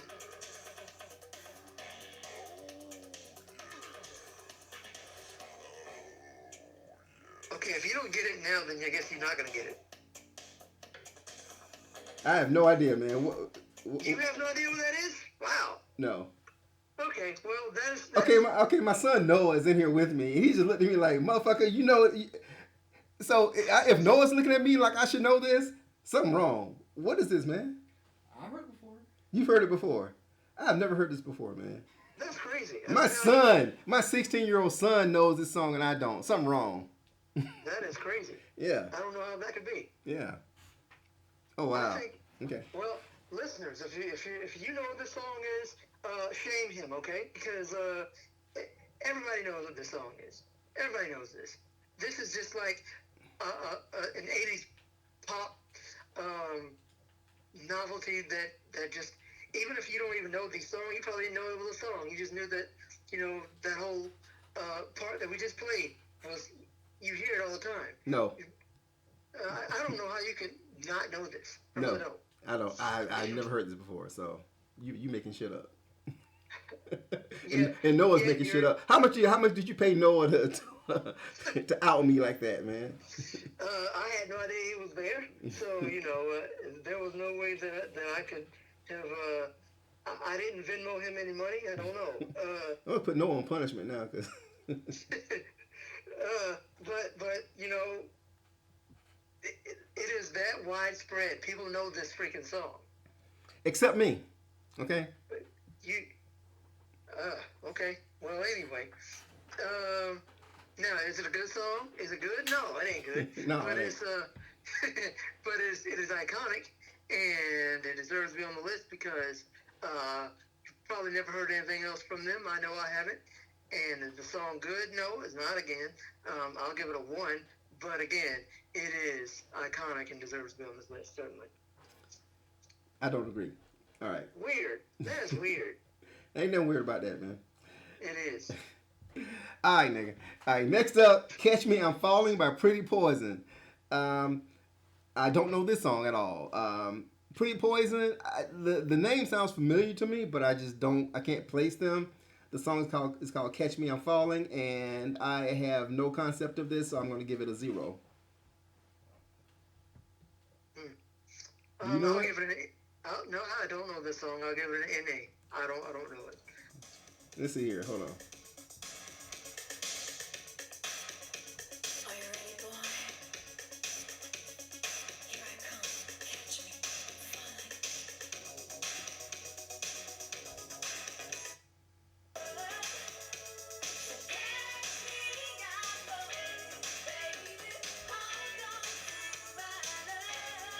All right, whatever. No, it don't deserve, so. The hell. I mean, it doesn't sound terrible to me, actually. I've heard it before, I think. I still can't. I mean, if I want to give it a number from just what I just heard, I'll give it a 2. All right. 0. All right. Next up, number 45. Keep Your Hands to Yourself by the Georgia Satellites. Now, I definitely remember this song. This song is stored on my 80s playlist, and I liked it a lot. And it definitely won't hit wonder, but it does deserve to be on the list. I give it a 7. Go. It deserves to be on the list, but the song is not good to me. I don't like this style of music. It's not for me. But it is a well-known song people like, apparently, and, whatever. I'll give it a 4. She said, no huggy, no cussy. Till I get a wedding vow. My baby, don't put my love on no shelf. Stupid ass song. Okay. Yeah, it's a stupid song. I do not like it. It's not good. All right. Next up is number 44, Robbie Neville, C'est La Vie. I do remember this song. It was a top 10 hit, and I didn't like it then. Don't like it now, and I even like it less because folks were trying to compare Robbie Neville to Prince. I'm like, are you fucking kidding me? That opens up a whole can of worms right there, man. Because Robbie Neville is white. That just proves, man, if you're white and you do something, if you're even mediocre at something, folks will bend over backwards to elevate you above black folks who have done a whole lot more than your ass have ever done. You know what I mean? And that would really piss me off about this particular song and about this particular artist. This dude had one hit, never to be heard from again, and they actually tried to elevate him into the stratosphere of Prince. Get the fuck out of here. Robbie Neville, you out there listening, man? And, before you have to clock back in and your dishwashing job, fuck you. Go. Oh, nice. First off, why would anybody compare this guy to Prince? I have no idea, man. But back then, man, when this song came out, man, folks were mentioning Robbie Neville in the same breath as Prince. I think because he played multiple instruments or whatever. He appeared to be somebody, I guess, that was multi-talented like Prince, but nowhere near the fucking stratosphere of Prince. And like I said, it just proves that if you're white and you do something even rudimentary, at a competent level, then you will get every opportunity to reach the highest of heights. You know what I'm saying? It's just ridiculous. Ridiculous. Robbie Neville, fuck you. Go. That's why you're on food stamps now. Go. EBT. That's right. Snap. Free cheese eating motherfucker? Shit. And the truth of the matter is Robbie Neville's probably like a billionaire right now. Probably. He probably is, man. He's probably made more money than I'll make in my entire life. That's probably true as well. But Robbie Neville, once again, you out there listening, man, fuck you. Fuck you. I marginally know this song. And it doesn't sound terrible, but it doesn't sound a thing like Prince. So, no, they weren't saying he sounded like Prince, but they tried to equate him to Prince because of, I guess, of his supposed talent level, which obviously was non-existent because he never did shit else after that. So, there you go. You get so mad about, like, Prince versus somebody else, like... You damn straight. Method Man versus Prince. Who cares about Method Man? Method Man and his mama can, Clifford Smith, fuck you. like, Cliffy. Lil Cliff. Yeah. Johnny Blaze. Yeah. But Robbie Neville, not really worth talking about. Deserves to be on the list because he's a one-hit wonder. His song gets a 1. This song gets a minus. What's the highest number in the galaxy? Who knows? Yeah, he gets a minus a quintillion. So, I'm gonna make up a number, damn it. Yeah. Quadrillion. Yeah, exactly. That's it. Quadrillion. Yeah. That's it. All right. Next up, number 43 is Wall of Voodoo with a Mexican radio. I'm on a Mexican radio. I love this damn song, man. I actually bought this cassette, man. I bought it, man, just because of that song. Just because of that song, man. And the rest of the album fucking sucked ass. So yeah, they're definitely one-hit wonders, man. But I absolutely, positively loved Mexican radio, man. Loved the video, everything, man. So it gets I give it an 8, man. But yeah, it was just a novelty song or whatever, and I love the video. I love the arrangement and the vocals and everything, man. It just had a catchy hook to it. I'm on a Mexican radio. All right, man, go ahead. Yeah, a novelty. Video's all right. It's interesting. The song itself, it kind of rubs me the wrong way. I don't like the vocals. I do not. But it's not a terrible song. I certainly don't love it like you do. I'll give it a 3. It deserves to be on the list, but it's not that great of a song, in my opinion. I disagree. All right. Next up, Shannon, Let the Music Play. This was an R&B hit from 1983. Shannon, of course, was a solo singer. She was one of those disposable black R&B singers, from that era, or whatever, man. So she lumps right in like with people like Patrice Rushen or whatever. Only had one hit. But let the music play was a catchy tune, so it definitely deserves to be on this list. So there you go. I give it a 5. Go. I think this song it's catchy. It's a danceable song if you're one of the people who like to dance. If you can dance, you might want to dance. This sounds like a skating rink song to me. Yeah, As definitely. long as what it is has reminded me of my whole life. Um, yeah, I can't name another Shannon song, um, and you probably can't either. Um, so yes, No, I can't. she's a one hit wonder and deserves to be on the list because the song is really pretty good. It's not it's it's it's unfortunate that she couldn't do anything that compared to it later. But I'll give it a 7. I gave it a 5. So yeah, that's right in line. Okay, I'm with that. Next up, number 41. The Future's So Bright, I Gotta Wear Shades by Timbuk 3. I hated this fucking song then. I hate it now. I'm going to hate it in the future. And I hate the fact that this song started a trend of people saying, this little catchphrase, the future's so bright, I gotta wear shades. Whatever, man. That's like the whitest of the whitest, catchphrases that you can think of, man. Get the fuck out of here with that nonsense. Bitch ass. Go. I give it a 0. Yeah, Go. yeah. I don't like the song either, and I don't like when people say that either. It is really corny, and it's just weird that a song like this spawned a catchphrase or saying that continues to this day. Is weird. Um, no, it's not a good song. They are one hit wonders. I'll say they deserve to be on the list because they're one hit wonders. The song's not good. I will give it a 0. Agree. Next up, number 40. Billy Vera, At This Moment. Okay, Billy Vera, this was a number one hit, by the way. We discussed this song on our number one hit of the 80s of 1981.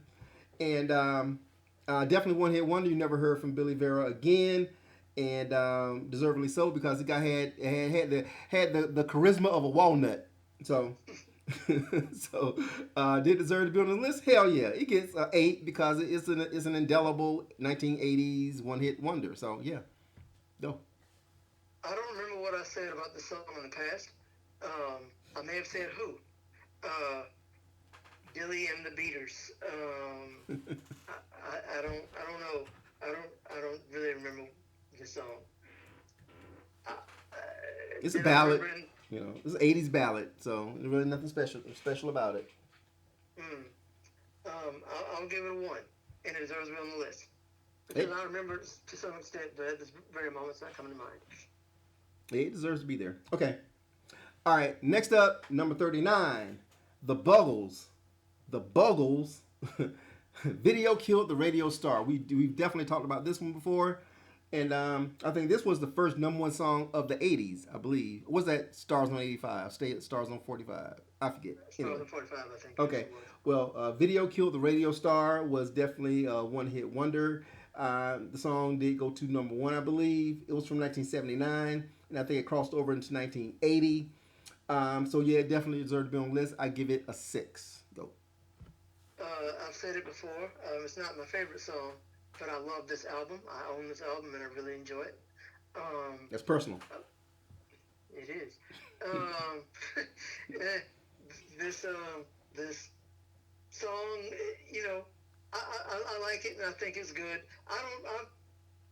I'm not sure I knew that they were one hit wonders, but it doesn't matter. With that, if they are, then they deserve to be on the list because I think the Buggles were a good band, and I give this song a 7. Okay, I can live with that. All right, next up, number 38, Break My Stride by Matthew Wilder. Of course, this was the quintessential novelty hit for Matthew Wilder. Now, I'm looking at a picture of Matthew Wilder right now, and it makes me think about something, man. Back in the 1980s, man, music has really changed. Back in the 1980s, man, it didn't care what you looked like. You could be a star. You know what I mean? I mean, because if you look at some of the folks now, like from the 80s or whatever, who had hit songs, they would never even get a record deal in 2021. Like, for example, Billy Vera, never get a hit. He would never even get an opportunity because he's an old white dude. Matthew Wilder, not an attractive guy. You know what I mean? Because now, music is all about image and looks and that kind of stuff. That's, marketing and being an influencer, all that kind of shit. It plays a huge part, into the marketability of your music. I get that.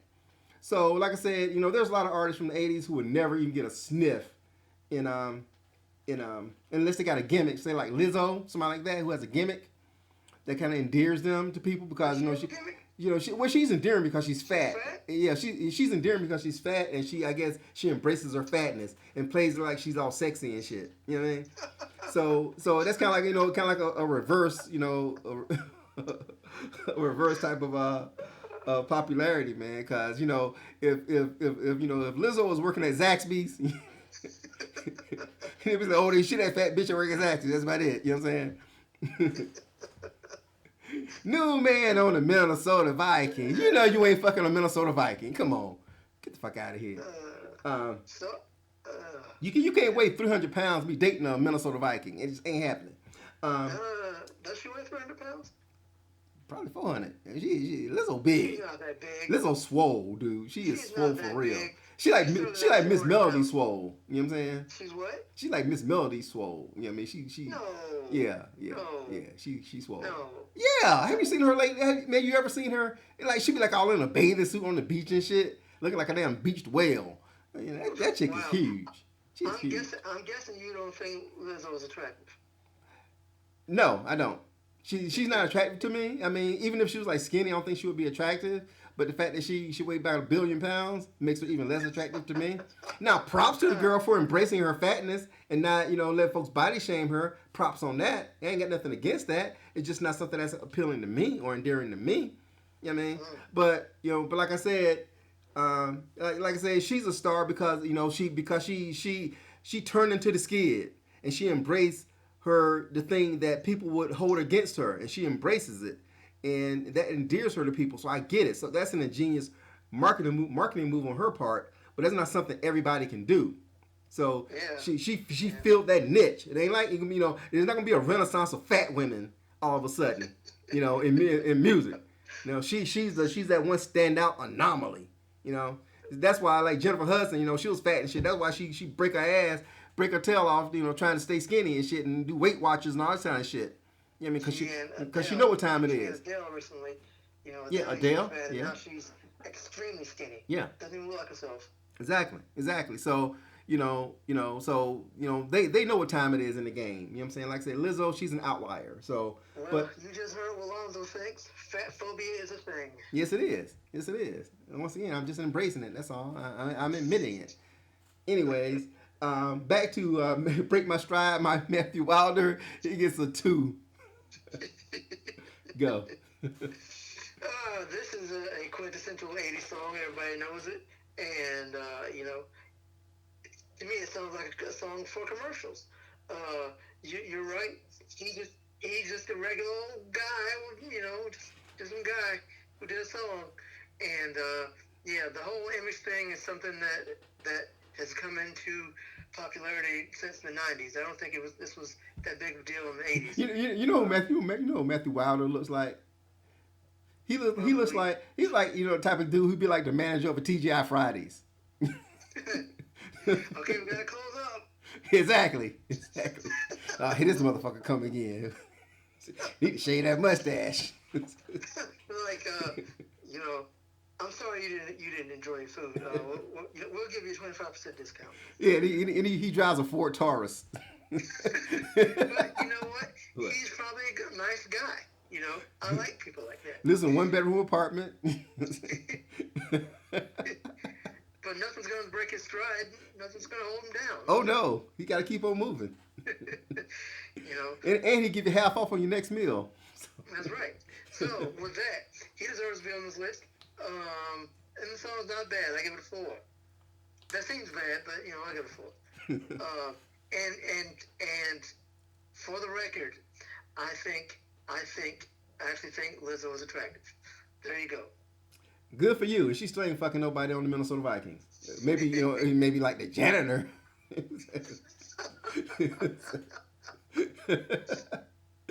All right, but she ain't banging on them players. I promise you that.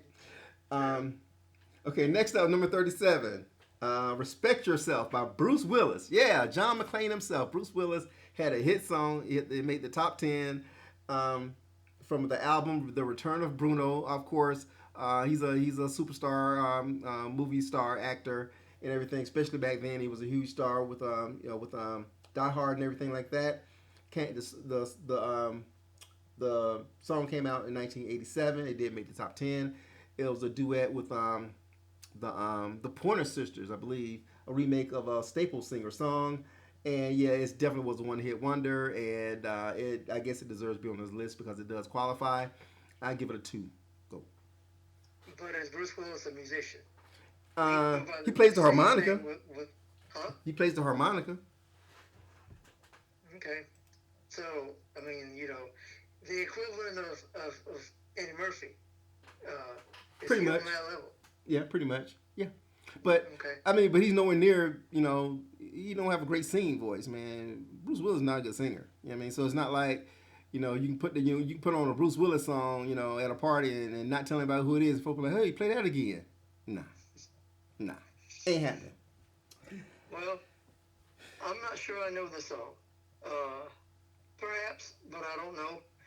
And I'm not really worried about listening to it right now. By virtue of it being Bruce Willis, I will give it a 1. I give it a 0. Oh, okay. I'll give it a 2. Now I'm knocking it down to 0. Okay. All right. Next up, number 36, Lips Incorporated, Funky Town. Won't you take me to? Of course, we've discussed this song. It did go to number 1 during 1980, and it's definitely a one-hit wonder. It definitely deserves to be a one-hit wonder, and I'll give it a 6. Yes, we have talked about this before, and I told you I didn't like it. Mm-hmm. It deserves to be on this list because I can't name another Lips Incorporated song. I don't like this song. I gave it a 2. Right on. Oh shit. Number 35. Speaking of Lizzo, It's Raining Men by the Weather Girls. These ladies, before they became the Weather Girls, they had a different name. The group, they called themselves 2 Tons of Fun. Did they really, or you just saying? Yes, they did. They called themselves 2 Tons of Fun. Wow. And they had a huge song. It's Raining Men, of course, was a huge hit, and it's a huge like gay LGBTQ song now and everything. Like along with like I Will Survive, It's Raining Men is like right up there in the pantheon of LGQTB songs and everything. And yeah, these 2 big fat ass black women who who said they fucking men on the Minnesota Vikings. Telling lies. Well, yeah, this song is a 10. Oh, you give it a 10? Hallelujah. It's raining men. Amen. It's I'm gonna go outside and get absolutely soaking wet. Wow. Lizzo ought to remake this song, man. I hope not. Lizzo, if you're out there listening, do a cover of "It's Raining Men," please. I demand that you do that song. Do this song, Lizzo. And speak against it. Please do not. All right, this song is a 10, man. So go ahead. You really give it a 10? I give it a 10. Yes. Did you give it a 10 because you like it? I like it. Plus, it's a quintessential. Once again, it's a quintessential one-hit wonder song. So you never heard from these fat chicks again. Like they're going to have some sort of indelible, long-lasting career because once again, even in the 1980s, fat will only get you so far. Okay. Yeah. All right. It's a novelty. Being fat and being a singer is a novelty. So, you got to play into that. But it's not. But it does not add up to longevity. That's why Lizzo, in 3-4 years, she'll be an afterthought if she's not an afterthought already. So I don't think so. She's been around for a very long time. Yeah. And for the record, she used to exclusively rap, and I liked her better when she was a rapper. So she's still fat. And that makes her not a good musician. There you go. So anyway, Glad bag. God, wow, wow, fat phobia is the thing on Lonzo. Nah, What Lonzo thinks. no fat phobia, man. I'm just telling it like it is, man. Like I'm lying. You know what I'm saying? Glad bag, really? What? Glad bag? Yeah, that's right, man. Like a big ass glitter ball. All that shit. Ew. Okay. Is Raining Men is probably best known for Men on Film these days. Uh, you don't think about the song as being a song. You think of it as being the theme song to Men on Film on In Living Color. Two snaps in a So circle. so as far as being a song, it's a novelty certainly, and you've never heard of them again.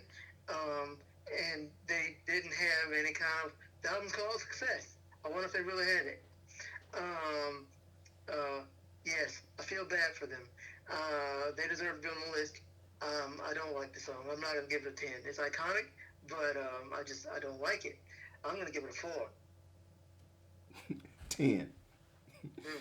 All right, next up, number 34, Tom Tom Club, Genius of Love. Now, Tom Tom Club, I don't know if you should call them a one-hit wonder or not, because these are the folks from, it was a splinter group from Talking Heads. And of course, Talking Heads are an indelible, iconic 80s, pop, rock, punk band or whatever. So, and Genius of Love has one of those indelible beats that can be sampled like a billion times over. So Genius of Love is definitely an iconic classic 80s song. But I don't call it one hit wonder because once again, this is just basically a splinter group from Talking Heads. So I give it a 0. Go. Wow. So you give lower scores because you don't think it deserves to be on the list. Yeah, it don't deserve to be on the list, man. Because like I said, it's a splinter group from a popular are Talking Heads, are they in the Hall of Fame yet? I know they're going to be at some point. Are they in Hall of Fame yet? I don't know if they are. Okay, I mean, but Talking Heads are, I mean, they're on the pantheon. One of the greatest, 80s, well, not just 80s, just pop groups of all time. So you can't be a splinter from that kind of success and then be considered a one hit wonder. No. Okay. No, I'm not saying that the song is not a one hit because it is, because that's the only major hit they had as Tom Tom Club, but I don't think they qualify as one hit wonders because they came from so much success. So that's what I'm saying. Okay. Well, I'll go with that. That's a good criteria there. I mean, if Tito had a hit song, would you call him a one hit wonder? Because he's had number one songs as a member of the Jackson 5, even though he didn't have solo. As a solo artist, and yeah, kind of. No, he's Tito. Even though he's the butt of the Jackson jokes, Tito has multi-selling platinum singles and albums, that he was an integral part of. So you can't say that Tito Jackson would be a one-hit wonder just because he had one hit as a solo artist. That's the point. Okay, well, I'll go with that. Mm-hmm. I love Talking Heads, and I like Tom Tom Club. Tito, give me some tissue. I like this song a whole lot. I would neglect to rate it because you're right. Being a side project of Talking Heads doesn't qualify, but this is a fantastic song. Yes, it is. And most famously sampled by Prophet Making Profits. I knew you were gonna go there, man. What song was that? Was that Pen to the Pad? What song was that? Pen to the Pad. Was Pen to the Pad? Man, I knew you was gonna say that. I was waiting on that shoe to drop. Damn it. Actually, probably most famously sampled by Mariah Carey, but we'll go with that. Yeah, I would like to. I'm going to give it a 0 just because of the criteria, but otherwise I give it 1,000. There we go. Actually, just a brief sidebar here. A friend of mine, this female. I think she's in her 20s or whatever, right? By chance, I let her listen to Hellraiser, and she said she liked it. So. Oh, very good. Yeah, I'm like, you're just saying that. No, I really like it. whatever. No, it's actually good. It is actually good. It is, in my opinion, your best track. You think? Yep. I actually bang it on a regular basis. Cock Diesel, Weasel, artist with an easel. NJ Mix. I don't know who's more evil. People run. Here I come, son. But you know what? You actually have some very quotable lines in it. Some that I'm not going to quote here on the show. But What, like the Black Bin Laden? The ducal dialect? let's see. Okay, I'll go ahead and say it. What? And then people are gonna stop listening to you. What? Here we go. Break into your house, sodomize your spouse, stuff a rag in her mouth, stab her on the couch. Down south I get dirty till about 3:30. Hit the Waffle House and let a redneck serve me eggs, grits, and ham. I don't give a damn. Calico Kid just slam. Very incendiary lyrics there, but you know, I understand the concept behind it. Yeah, the Black Bin Laden, rotten as I want to be. See, back then, What? if you say you couldn't say Bin Laden on a record back then. Yeah, you could. No, you could, but it get cut out because everybody tried it. After 2001, everybody was jumping on rap songs trying to say Bin Laden, and they The personification of evil. I mean, you know, it's a metaphor. Yeah. Yeah. So it got edited out of every single one that I've ever heard. Mm-hmm. You know, Wu-Tang tried it and it got cut out. So Wow. Groundbreaking stuff, Jackal. So there you go. Like a thug in the club throwing blows to your nose. My flows keep them froze and I'm going toe to toe. Now you know. When the Jackal is your motherfucking rival, you stand a better chance making sense out the Bible. Okay? Alright. Sacrilegious. You might have to do a deep dive on Hellraiser one day, man. So now you bring it up, man. I'm like, hey, wait a minute. You know, there's some flow. There's some bars in that joint. So, all right. Wow. It's just the whole sodomizing your spouse thing is horrible. But yeah. What? Break into your house, sodomize your spouse, stuff a rag in her mouth, stab her ass on the couch. and you know, there's also What? what is it? What? Oh God. What? Picking off co-eds, chewing on Rolaids. Oh, sit like a faggot with AIDS. I want no grave. Shoot me, burn me, throw me in the fire. You know, if people didn't know what you were going for on that song, it's What? like, wow, this is a terrible person.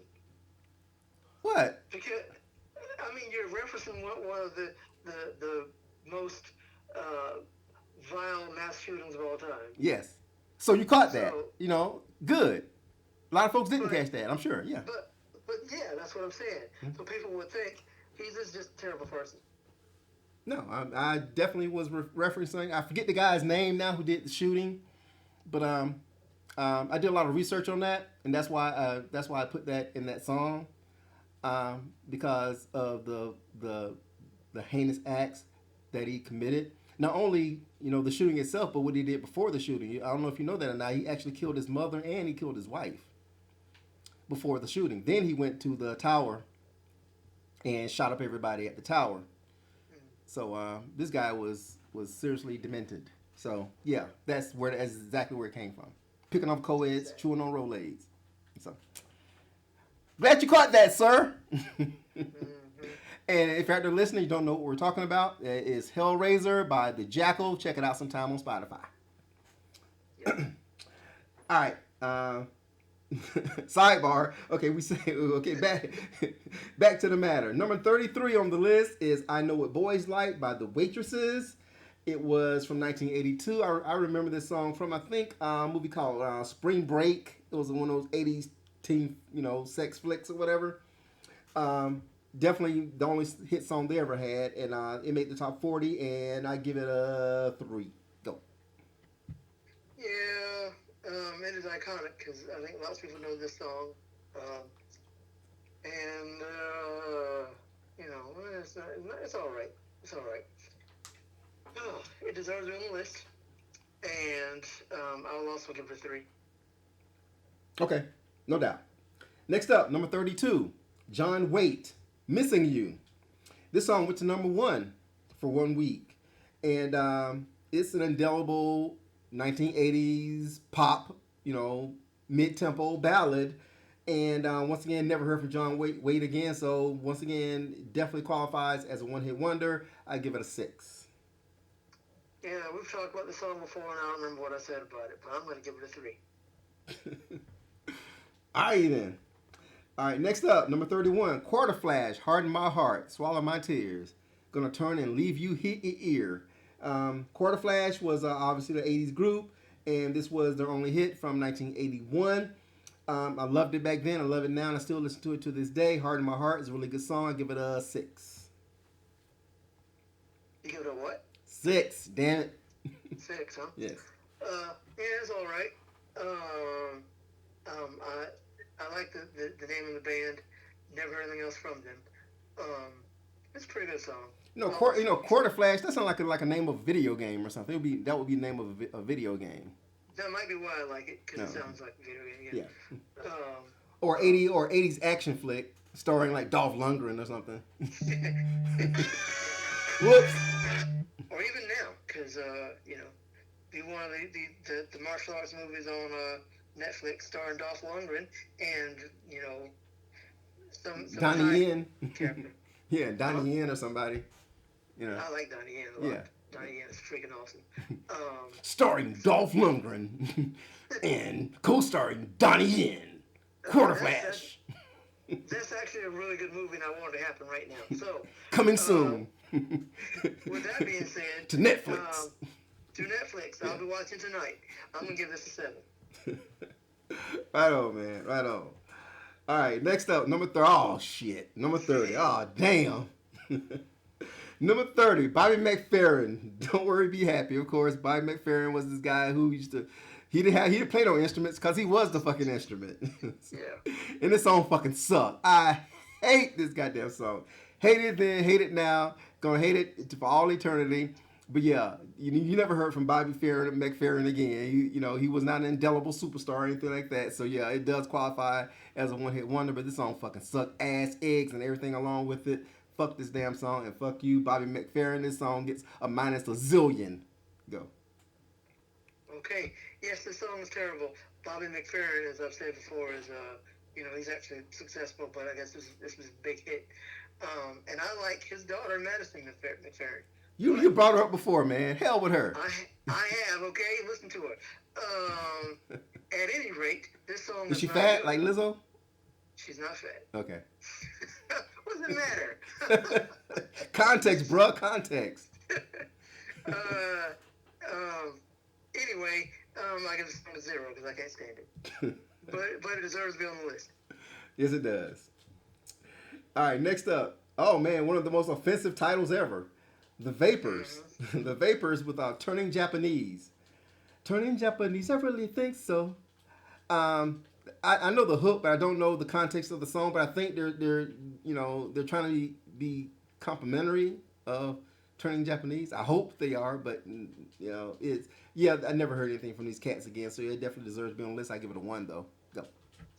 I give it a 0. I could not stand the song, and I could be wrong. I might look into it, but I've always heard that the song was about masturbation. Oh, damn. Okay. So yeah, terrible song. I give it a 0. All right. Next up, one of the most indelible songs of the 1980s, Madness. Our house in the middle of our street. Our house. I used to love this song, man, back in the day. Now it's kind of, it sucks ass now, but back when I was a kid, it was a great song, man. So obviously, Madness was a British group. It had like 500 million, members in the group. I mean, it was way too many folks, man, trying to eat in that damn group. No wonder they didn't, survive, man. Because, you can't have 80 people in your damn group, man. You can't. Especially only have one hit song. You can't feed everybody off of that song. So, I wonder what the cuts were on that one. Anyways, yeah, I mean, once again, it was a huge, 80s hit. It made the top 10. And so it definitely deserves to be on the list. I give it a 4. I like Madness a lot, actually. This was their only hit, and I think it's one of their worst songs. Uh, and a big band is very common in a ska band. So they don't surprise me. The size of the band doesn't surprise me at all. Um, Too many checks to yeah, cut, bruh. Nah, no way everybody can be happy. but how much money are you thinking of making though?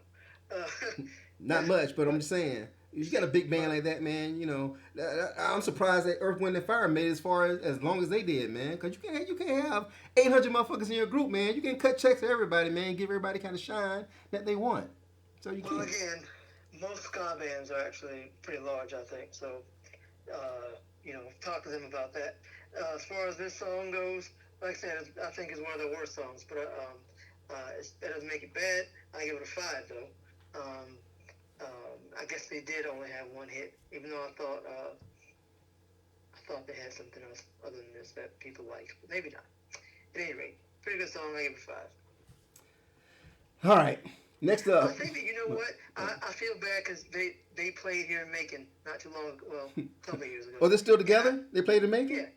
yeah, and I didn't go to the show, and I regret it. What, at like the Cherry Blossom Festival or something? No, I think they actually played at the Capitol Theater. Really? Yeah, there was a stretch of time where we had some good bands playing at the Capitol Theater, and I guess promoters was like, we can't pay people anymore, so they stopped getting good bands. Right on, man. All right. Next up, number 27. Saint Elmo's Fire, Man in Motion by John Parr. Who? John Damn Parr. There he is again. There he is. So we've already done a show on John Parr. So I'm not gonna rehash that other than say that the song fucking sucked. And that John Parr, he's definitely was a one hit wonder, so he gets a 10 because he's the quintessential, like I said, one hit wonder. So go. Yeah, we've talked about it before, and I think I said I didn't really recognize the song in the past, but I know the song, and I don't like it. I give it a one. Deserved on the list though. Who? Who? All right, next up, man, Stacy Q with Two of Hearts. She was like a bubblegum singer from the late '80s and everything, and she had a couple hits. Well, she had one hit, Two of Hearts. This was from 1986.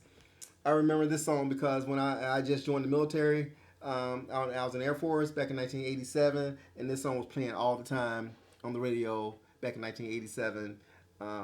When I was at stationed at Randolph Air Force Base working in the NDI lab. And we had the radio on. The song would play like 500 times a day. So Stacy Q, the song was terrible, and she was just a disposable singer, so I give her a 2. Go. Yeah, this song was funny back in the day because I say back in the day, I mean like the '90s because I remember it mainly from it being a joke on Beavis and Butthead at some point. And it was funny. So Hey, butthead. Yeah. I've always loved Beavis and Butthead. But anyway, the song is Stacey Q. I don't know anything else she's done. Probably wasn't good if she did anything else. I really don't think this is a horribly offensive song, but it's also not a good one. I give it a 2.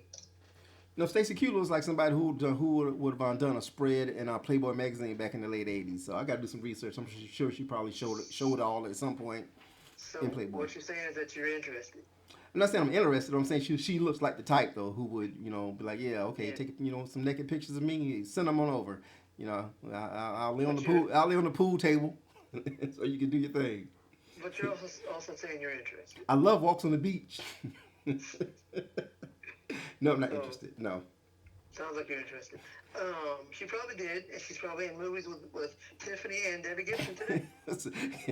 Gator bait. Gatoroid. Gatoroid, that's it. Gatoroid and what? And Oh man, you made me forget the name of it. Was it Mega Shark versus Gatoroid? I don't know, man. Yeah. It was great. It was great. Gatorade.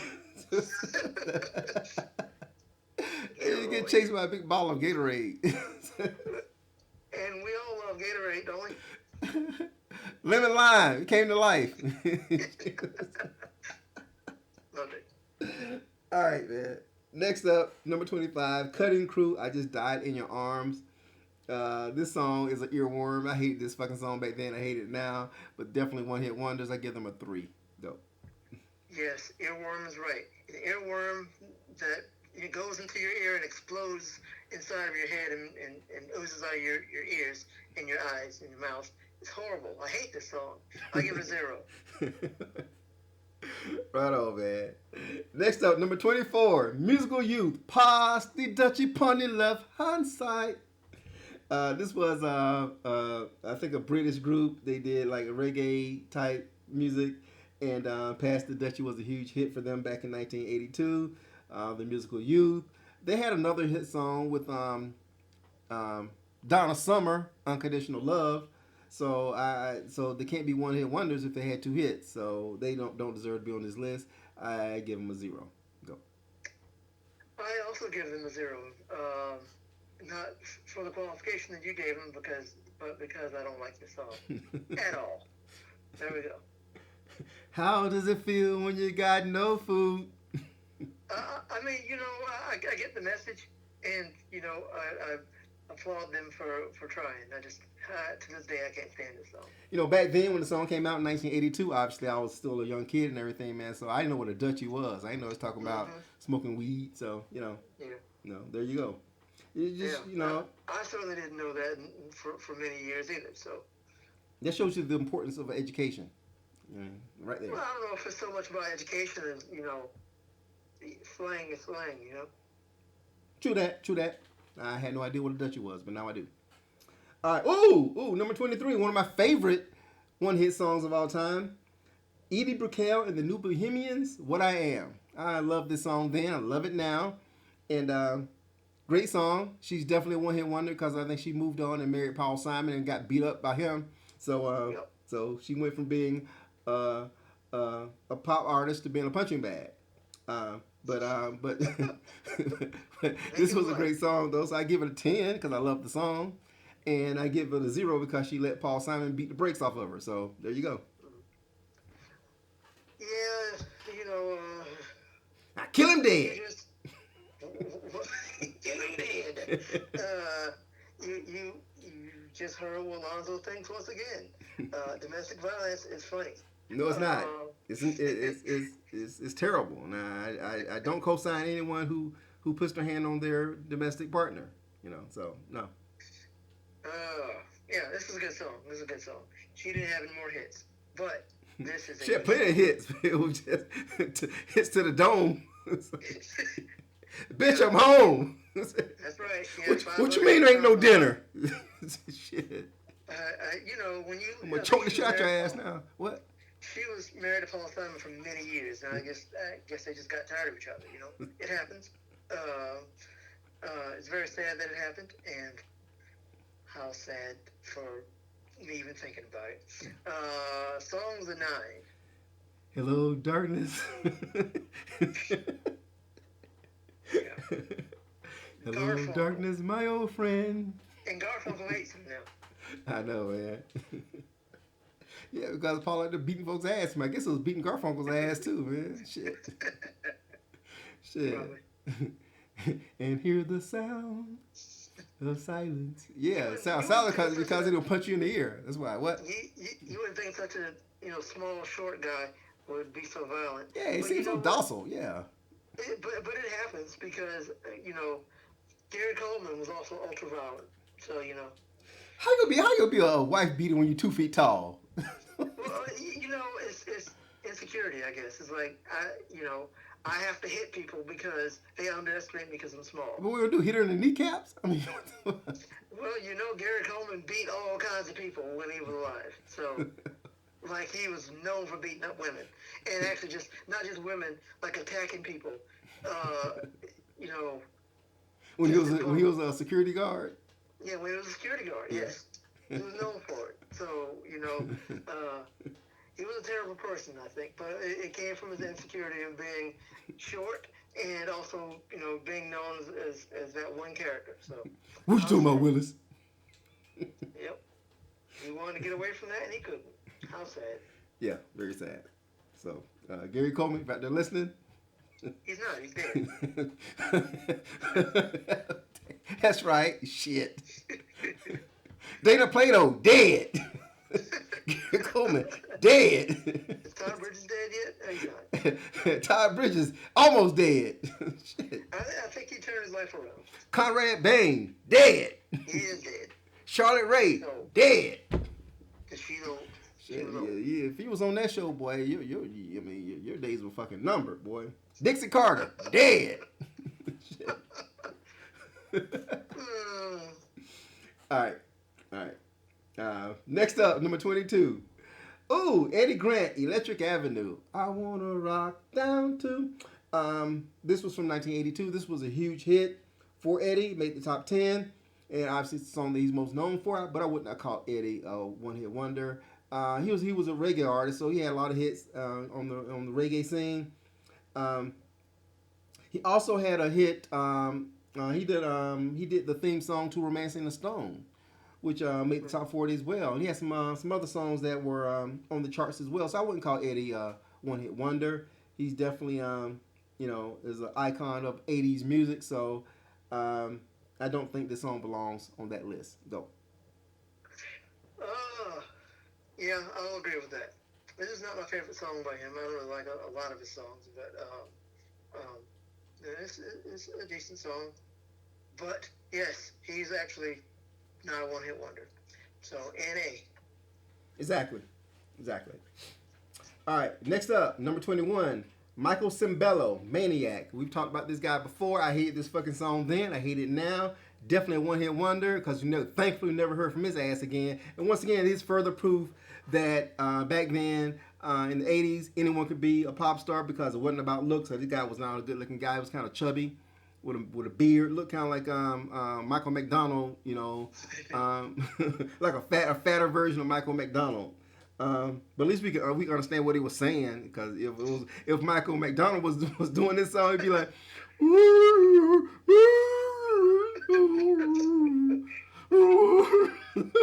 but you know what? It probably would have been a better song. Probably, yeah. Probably. It's pretty cool.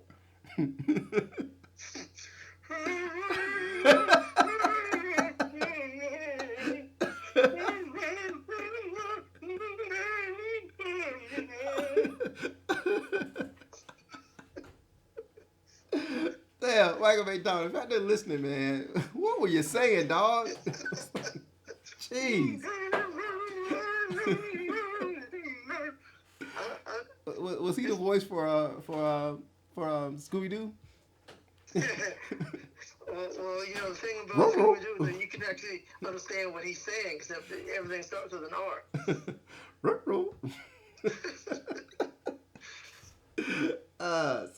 Yeah, Michael McDonald, if you're out there listening, man. I mean, Michael Cimbello, if you're out there listening. Fuck off. All right, next up, Twisted Sister. Where are they gonna take it at number 20? I never liked Twisted Sister. I wasn't a huge fan of the whole heavy metal craze of the mid to late 80s, early 90s. Thank God for grunge came along and stamped that shit out. Yes. But back then, Twisted Sister was huge, so I wouldn't call them one-hit wonders because they were such a huge group. But yeah, I guess this was the only song of theirs that actually, made any type of an impact on the charts. But I hated the fucking song. I hated the group. I hated everything about them. So I'll give them a 0. Go. I agree with everything that you've said. I cannot stand this song. 0. Right on. All right, now here is the king of one-hit wonders. Number 19, Rockwell. Somebody's Watching Me. Now if you were to have a poster child for one-hit wonders in the 80s, it would be Rockwell. Everybody's like, who? Yeah, that dude. That was a huge song. I think it went to number 1. It was a huge song. Back in 1984, had Michael Jackson on the hook. And everybody's like, who is this dude? Where did he come from? How did he get Michael Jackson to sing his hook? Well, it turns out he's Berry Gordy's son. That's how, motherfucker. Shit. That shows you when he was like the Jaden Smith of 1984. Where, damn it, I don't need to have talent because I know people. Damn it. And Berry Gordy is my damn dad. And motherfucker, you piss me off, I will ruin you. And shit, you better buy this goddamn record. And Mike, he's like, Mike, you better sing this motherfucking hook, Mike. Okay, Yeah, Rockwell, Michael I'll did. sing the hook for you, okay? Michael did the hook as a favor to Barry Gordy, because actually I think Rockwell was dating one of the sisters. I think. Oh, really? Which one? Reby or Latoya? Or, Uh, May have been Latoya. I don't remember, mm-hmm. but I think he was dating one of them, and Barry Gordy was like, "So Michael, you owe me. Get on the song." I was like, "Okay." Okay, Barry. Since you asked nicely, I'll do it. I always feel like somebody's watching me. I don't think he actually said it like that. Though. It was probably like, "All right, I'll do it." I guess I have to lower my voice now. Always, please be nice. Always. Uh, yeah, but he certainly performed better than that on the song. Yeah, yeah. So yeah, it's definitely the quintessential one-hit wonder. So yeah, he gets a million on this damn list. So he gets plus a million. So yeah, once again. I agree. I love the song to this day. When I'm in the shower, I'm afraid to wash my hair. Now the song was a bit of an earworm. I mean, I you know the first 5 or 6 times I heard it, I liked it, but after that I was like, I'm sick of hearing, especially that damn hook. Mike, come Yeah, on, man, Mike. they had to do it. They had to do it. Like the big star on this nobody song, you know. Yeah. So they drilled it into your head, like because Rockwell couldn't sing. No, he So couldn't. what else are you gonna do? Have somebody who can sing on it. No, no. Like I said, he In came in fact, with. I think the song was actually offered to Michael, and he couldn't record it. Oh, really? I think so. I'm not totally sure of that. I'll look that up. Well, I mean, Rockwell ain't like he was missing any meals or anything like that. So you know, he living off his daddy's money. He's probably chilling somewhere right now, listening to this, and saying, "Fuck you, motherfucker, I'm paid." Yeah, Okay, yeah. so Rockwell the genie. that's right. All right, next up. Oh, now here's another earworm for you. From 1985, number 18 on the list is "Dead or Alive." You spin me right round, baby, right round like a record, baby, right round, round, round. You talk about an earworm, and this guy was he was like a I guess the lead singer was like a Boy George knockoff and everything. You know, obviously a dude just like a woman. You know, and everything, and this song was a huge hit and everything, and yeah, it's definitely qualifies as a one-hit wonder. I give him a 6. Go. Uh, yes. There's some controversy behind this guy, and I don't remember what it was, but it was something crazy. He actually might be dead now. Oh, he's like a Trump supporter or something. No, nothing like that. Oh, okay. I don't remember what the controversy was. There was something. I guess I should have looked it up before I mentioned it at all because it's actually kind of interesting. But anyway, I like the song. Um, the song's better than it needs to be. I want your love. The There you fuck. I like the song. I give it a 7. You look like a lot of fun. Okay. Yeah, man. So I know the hook and everything, man. So yeah, it made it's oh shit. Number 17 on the list, Rob Bass. It Takes Two to Make the Thing Go Right. It was number one. Not number one. It was a top 10 hit, of course, for Rob Bass, who I guess you can call him a rapper from 1988. And I hated the song then. I hate it now, and I hate the fact that they sampled Prince on this particular. From Kiss, they sampled his little scream and made it part of. Actually, Prince actually wrote the hook. It Takes Two. That's a Prince song. He wrote that. So they wrote Prince's coattails to a hit song, and I hated Rob Bass as a rap artist. And I just hated this damn song. So minus a matrillion. No, McQuillian. That's a new number. He's minus McQuillian. Yeah. McGrillion. Brilliant. I've always mentioned that I like the song a lot. I've never felt the same about it as you have. And this is one of maybe two songs I've ever done at karaoke. So, uh, I will give it an 8. This song fucking sucks, man. You should be ashamed of yourself, man. All right. All right, next up is number 16, The Safety Dance by Men Without Hats.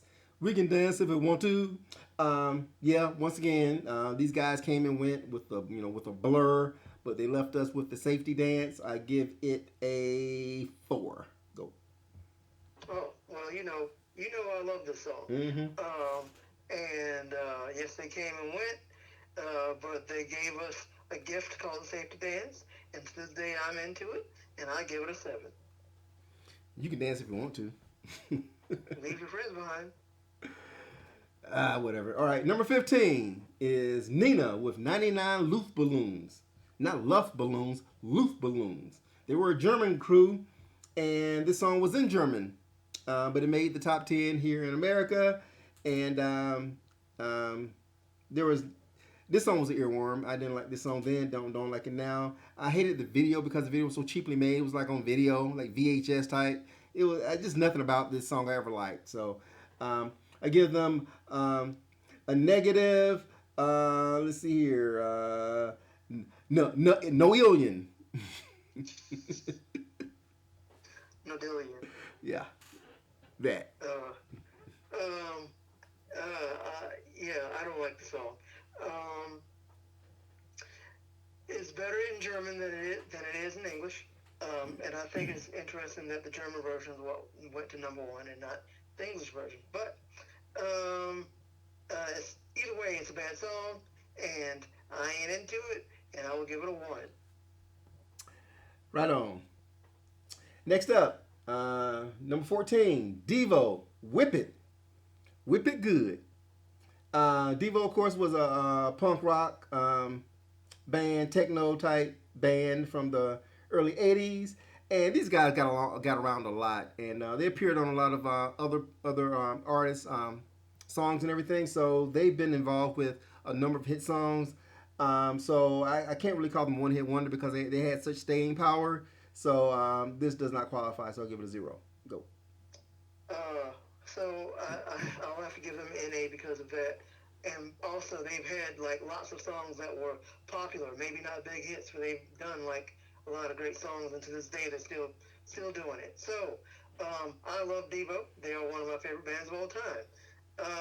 I am going to give the song NA, but because I love the song and love Devo and this album in particular, I'm going to give it a 9. You can't have it both ways. Okay. Okay then, NA, but just know in my heart it's a 9. Right on, right on. All right, number 13 on the list, Big Country, In a Big Country. This was a Scottish band, I believe, and I loved this song. I loved everything about this particular song. It just had a catchy 80s feel to it, but definitely one-hit wonders. I give this one a 6. Go. Yeah, the song does not bother me at all. Sometimes I enjoy listening to it. Sometimes I don't, but most of the time I hear it. I'll listen to it and, I'll enjoy it. So I don't know anything else from Big Country, and I'll also give them a 6. Right on. Next up is number 12, Thomas Dolby. She Blinded Me with Science. Now, this was a huge hit back in 1982. I love this song. This is a song that, if you listen to it today, it will sound fresh and new today. It was an innovative song. I love the concept behind it. Everything about this song really, really worked. That being said, Thomas Dolby, he really made his name doing like soundtracks and doing scores and everything. So he really didn't do a whole lot more, as far as a solo artist. So he definitely qualifies as a one-hit wonder. The song gets a fucking 10. This is an awesome song. Go. Yes, the song is a 10. Thomas Dolby, while he was a singer, a musician, he wasn't mainly a musician. He's a scientist. To this day, he is a scientist. Oh, he good. is the guy who created Dolby Surround Sound, and Oh, so he's paid then. yeah, Okay. he doesn't need music. So, yes, I'll give it a 10. Right on. I didn't know that he was behind Dolby Sound. But hey, Thomas Dolby, if out there listening, can I have a loan? Yeah, please. All right, next up, number 11 is Animotion with Obsession. You're my obsession. Um, this was a big hit song, obviously the only hit song.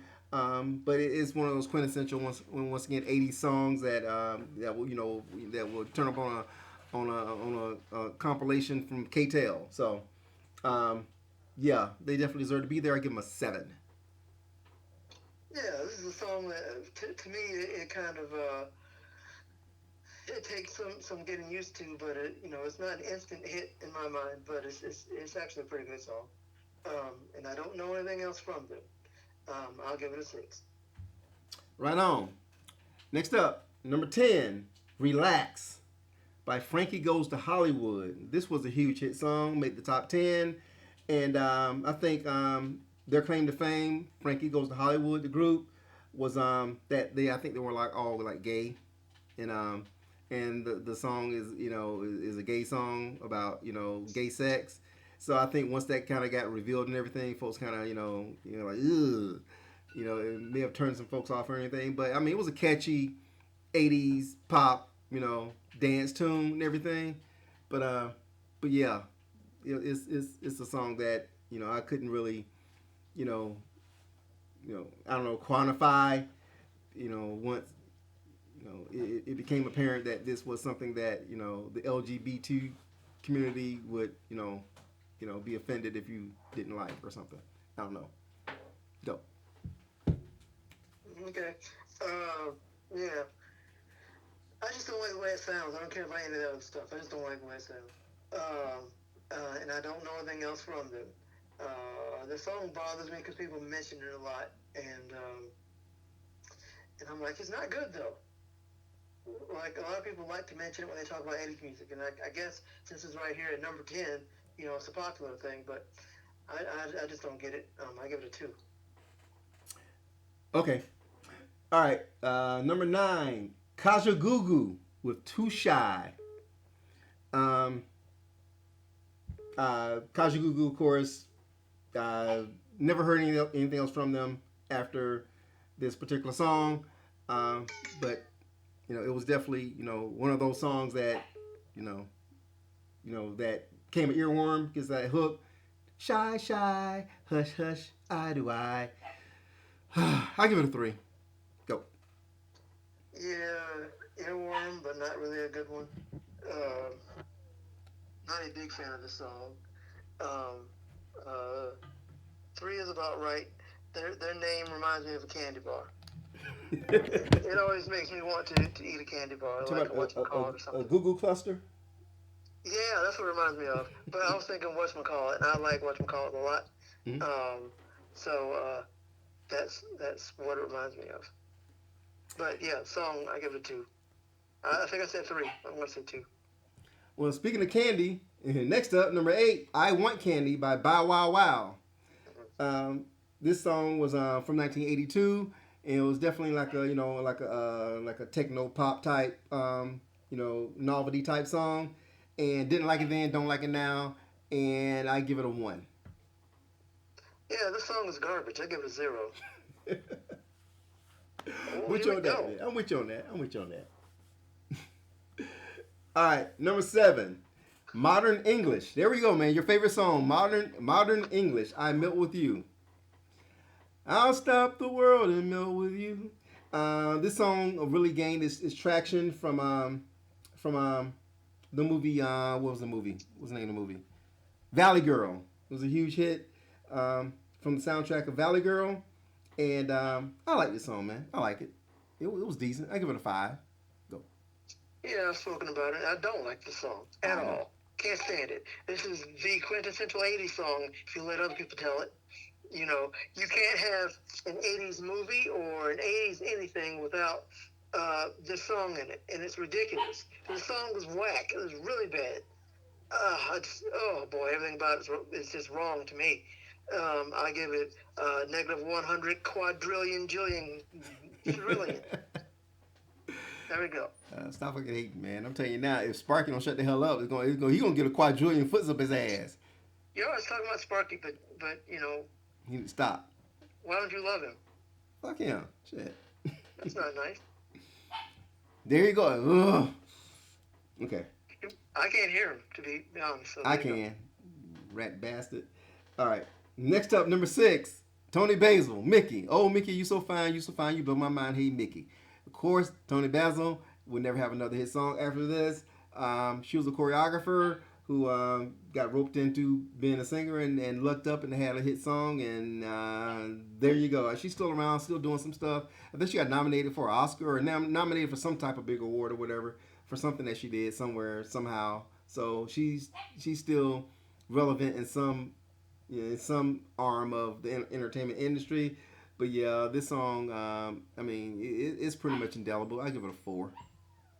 She is. I've said it. I think I said it before when we talked about this. She is a very um, industrious person. She does a lot in the music scene, behind the scenes, and in like choreography and like helping kids and people with uh, dance and things like that. She is a likable person. That doesn't mean that the song is good, but the song is very popular. It's also a song that comes up a lot when people talk about the 80s. Um, that doesn't make it good, though. I give it a 4. I'm right there with you, bro. Next up, number 5, Soft Cell, Tainted Love. Now, this is once again one of those 80s songs that, once again, if there's an 80s compilation, it's definitely going to be on it. And this song was a huge hit. It's kind of an earworm, but it was a good earworm to me, so I'm okay with it. Number 8, I'm sorry, I give it an 8 on the list. It definitely deserves to be here. Go. Um, uh, yeah, the song's all right. Um, I don't love it, but it is an earworm. I give it a 7. Um, I'm more partial to Sex Dwarf. The Who? That's a good song. Sex Dwarf is a song that they did. Never heard it. I like that. I never heard I anything like else it. by them, so I can't even equate it. Yeah. All right, next up, Tommy Two Tone, 8675309, Jenny. That's all you really need to hear. 8675309. That is, this dude will live forever on this particular song. So I don't think he ever did anything else after that. But I don't know if he's even still around or whatever. But this song is a song that will live on forever. So yeah, it definitely deserves to be there. I give it a 10. Go. A 10 because it's good, or 10 because it's iconic? Because it's iconic. It just had such a hold on pop culture, especially from the 80s. Yeah. So yeah. Yeah, it qualifies for that, certainly. To this day, everybody knows this. Everybody knows those numbers. Even if you don't know the name of the song, if you don't know that the song is Jenny, you know the phone number there. In fact, people still dial that number, and I think it goes to something in particular. What's the area code? Because all you got is the 7 digits. So I don't know, but I think there's an actual number you can call. Mhm. I need to look that up, but I think it actually does go to something, and it's related to the song now. Like back in the day, it wasn't, but it is now. Okay, so what's the better song? 8675309 or 7779311? What do you think? Of course, 7779311. Oh, one why of did the you mention it? because man, You I want to get your opinion, dog. That's why I'm asking say your it. ass. You know what I feel? Yeah. Okay, Yes, that's a better song. better Okay? baseline. Absolutely. Yeah. I mean, just overall, it's just better. But that's why, and partly why I asked if you would give this a 10 because you like it. Because I don't know if it's that great of a song. Uh, you know. But I think in pop culture, obviously, it because white folks like it. I mean, so obviously it has a tighter hold on pop culture. Whereas 7779311, of course, that's a black thing. So Right. therein Right. lies the difference. See, Uh, What? that's right. So, with that being said, I'm going to give it a 7. Yes, iconic, but in general, I don't think it's that great of a song. yeah, I agree. But like I said, it just it's indelible. So yeah. Speaking of indelible, Number 2 on the list is Flock of Seagulls. I Ran So Far Away. I was a huge fan of Flock of Seagulls. This is from 1982. I actually bought their album, and this is the album that had "Wishing" on it, which is one of my favorite songs from the 80s. Huge fan of Flock of Seagulls, that album, and just because I'm such a huge fan of it, I give it a 10. But I Ran So Far Away definitely is a quintessential 80s song, but Wishing is a magnificent song. So, go. I don't like it. I've said it before. I don't like it. Everybody loves it, and I don't know why. It does not do it for me. I Ran or Wishing? I don't like Flock of Seagulls. I don't like anything they did. So you don't like Wishing? No. Man, fuck. You know, Man. in fact, I can't even tell you for the most part because I know I've heard it, but I can't. You know, it never stuck with me. If I had a photograph of you or I'd have to something listen to it to again. my name, I just know I've heard several Flock of Seagull songs. And I don't wouldn't like them. spend my life just wishing. Da-na-na-na-na-na-na-na-na. Man, that song is banging, son. Yeah, you make Banging. it sound like a banger. That shit is fire. You should record it. You should record your own version of it. That song With no slaps. instruments. It slaps, yes. You know, the kids say some dumb stuff these days. I hate that. Yes, I will give the song a 4 because I'm not into it. We skipped one, though. What? Which one? What? Number 3. Oh, damn. Damn. Okay, let me back up. I'm sorry, y'all. I'm punch drunk over here. We've been through so many songs, I missed one. Okay, back it up. Number 3 on the list is Aha, Take On Me. Of course, we've discussed this song before. This is, once again, just, this really could have been number 1, if you ask me. It needs to be number 1. Yeah, I mean, this is 80s all over, man. It's probably one of the, like I say, when you go back into the 80s, man, when it comes to pop culture and everything, these, you know, when you talk about pop culture and music, these are one of those songs that everybody can relate to. Everybody has an opinion about Take On Me by Aha. And it's usually generally a positive one. The song, the arrangement, the vocals, the music video. I mean, everything about this song just screams 1980. It screams indelible, and it screams one-hit wonder because you never heard of these motherfuckers again. So, yeah, it gets, you know, a billion to the positive. Go. But I wonder, as I said before, I wonder if it really qualifies because in their home, I don't remember where they're from.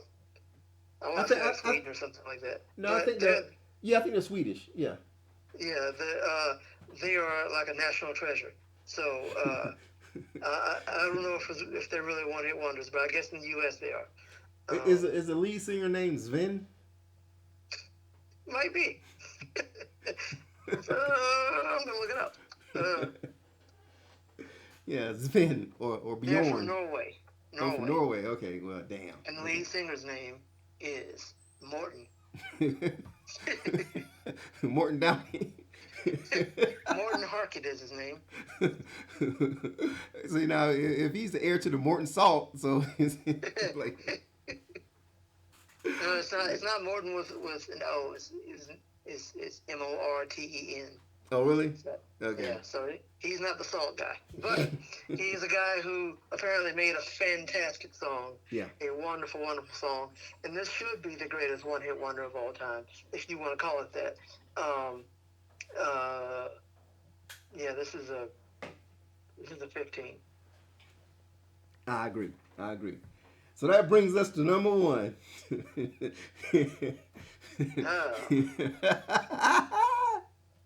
That brings us to the number 1 hit wonder of the 1980s. Drum roll, please. It is Come On Eileen from Dexy's Midnight Runners. Now, of course, we've talked about this song before, so. We've done the deep dive. Yeah, we did a deep dive on it, so I'm not going to deep dive on it again other than the fact to say that. What the fuck is he saying? all I know, this guy, he says poor old Johnny Ray at the beginning, man. After that, he just delves into some mumble shit, man. He was the original. He created mumble rap, man. He's the original member of Migos. Exactly, man. I think between him and Michael McDonald, boy, if they had a baby, that's what this is what became of it, man. Uh,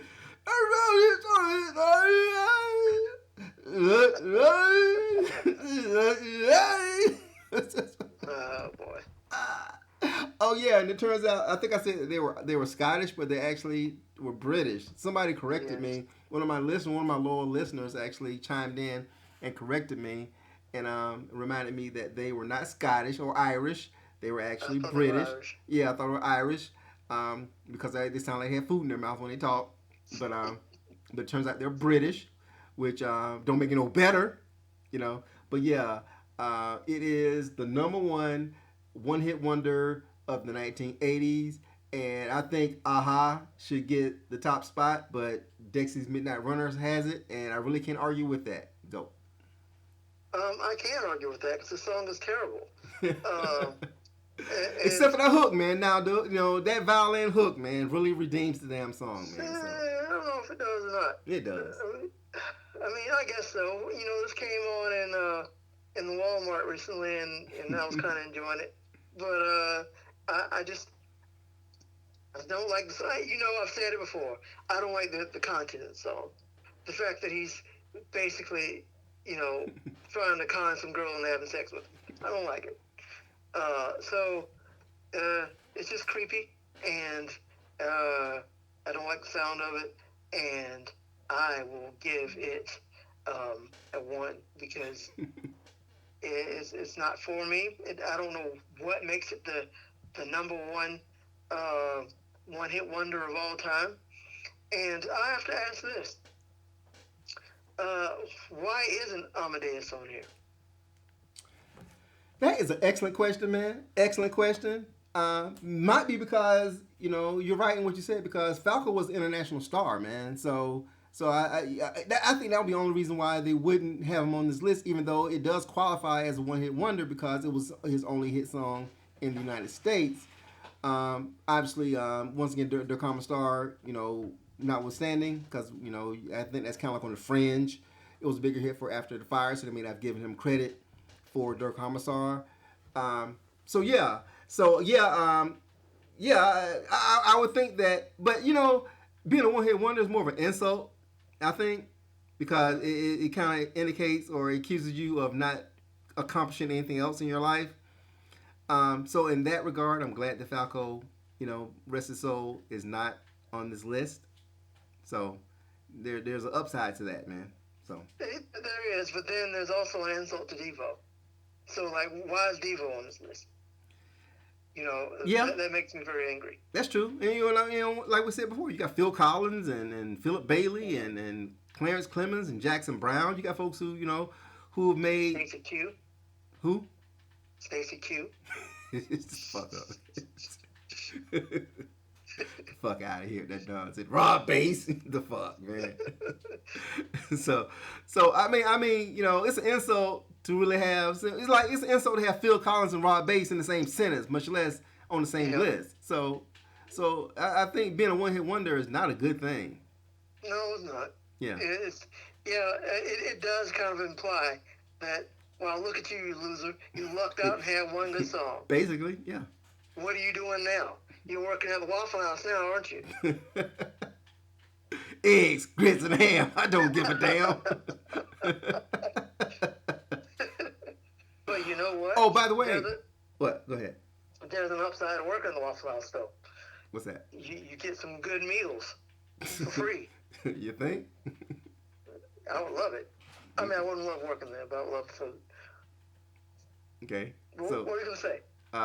What was I going to say? Oh, actually, Hellraiser made the top 10 in Iceland, I believe. So, does the Jackal qualify as a one-hit wonder?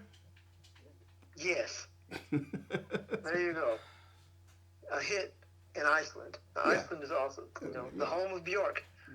Iceland is slapping, boy. What you talking about? Mm-hmm. So, I'm into it. I'm into it too, man. So if you can make it in Iceland, you can make it anywhere. Yeah, So so I'm proud of you. thank you. Thank you very much. So, that being said, what do you think? What do you think about the one hit wonders of the 1980s? Anything that we left out that you feel was left out that should be on this list? I mean, there's a ton of songs out there from the 1980s that were hits that you never heard from, the artist again. So I think there was just so much to kind of pull from because there's some songs on here like I said that we never heard of before. So whoever did this list, man, I think they they didn't do a whole lot of research or they weren't diligent enough in their research because like I said, there are songs that, like, for example, Reby Jackson, Millipede, and not Millipede, Centipede. Millipede. Millipede was the sequel. Yeah, but that's a good example, man. Is Millipede, Millipede, Centipede. So I mean, so there's a lot of artists out there. So what do you think? Anything you can think of off the top of your head that got left out? Let's see. Who? Not off the top of my head. I'm sure. As soon as Apollonia 6, Sex Shooter. Yeah. Yeah. Yeah. Mhm. Yeah. Oh God. You can say There's Vanity a- 6 too with Nasty Girl. Yeah. The Mary Jane Girl. No, the Mary Jane Girls were on this list. We didn't talk about it, but Mary Jane Girls were on this list as well. So yeah. You say they were? Yeah, they were on the list. We just didn't talk about the song. Is one of the ones I Oh. skipped over. Yeah. Okay. Yeah, I think it was number 51 actually on the list. It was Mary Jane Girls in My House. So Okay. Which is a good song. yes, it is. Yes, it is. But like I said, this would be a 4-hour show. Now it's almost 3 hours, but it would be a 4-hour show if we did everything, man. So I had to omit some big songs that Can't were do on 'em the all. list. Yeah, can't do them all. So, but there were quite a few out there, man, that we may have missed on. So, like for example, another good one is Stacey Lattisaw, "Love on a Two-Way Street." Mm. Yeah, I wasn't that fond of that, but I understand. Yeah, yeah. So, Bernard Wright, "Who Do You Love?" Yes. Yeah. Yeah. I'm trying to think of something. I guess since I was put on the spot, it's hard for me to think of something. But there are a lot of them that you would think would have been on a list like this. Yeah, exactly. Especially from a R&B standpoint, since it was hard to have staying power as an R&B artist, than a pop artist, because you just had fewer opportunities. So if you got a hit, you really had to kind of capitalize on it, or you were done. You know what I mean? People So didn't pay that much attention to black musicians didn't actually, they weren't equated with the charts because there was a black chart and nobody cared about that. exactly. That's unfortunate. Yep, like another one, Michael Cooper, "Prove My Love." Yes. So Yeah. it goes on and on. So there you have it. Anything else you want to add before we close out? No, I mean, I just think like this list in general, it wasn't terrible. It just had some people who had no business even being on a list because some people who I'm like, do you really know these songs? You just put Who? them there. Exactly. But I think some people don't deserve one hit wonder status, and just at least not the status, but they don't deserve the stigma that comes with it because some of them actually have good music that if you don't just pay attention to the hit, you might find something better. Yeah. Good points. So that being said, if you're out there listening, chime in, comment below, let us know what do you think about the one hit wonders of the 1980s. Please, if there's any song that you want us to deep dive on, comment and we'll deep dive on it. I want to say thank you again to all of my subscribers, all of my listeners. I was away for a little while doing some other things and everything. So when I came back a couple weeks ago and posted a new video, the response was overwhelming. Folks were like just waiting for me to come back. So that's a good feeling because that means that even though I don't have a ton of subscribers, the folks that do subscribe are actually engaged and want to be, part of part of this movement, the What Lonzo Thinks movement. So I do appreciate that, and I will. I'm like I said, every once in a while I do get really really busy in all the things that I'm doing. So sometimes I got to kind of push away a little bit and kind of do some triage, and sometimes I can't post new videos as frequently as I like, but I will not stop. I'll continue on. So I appreciate it. Make sure you guys sign up for notifications that you are, spreading the word and getting people to sign up. And I will continue to bring the funk, pop the trunk, leave a dead nigga in the ditch. All right. All right. So once again, just tell me what you think about the songs of the '80s, and as usual, you're gonna hear what Lonzo thinks. Bye.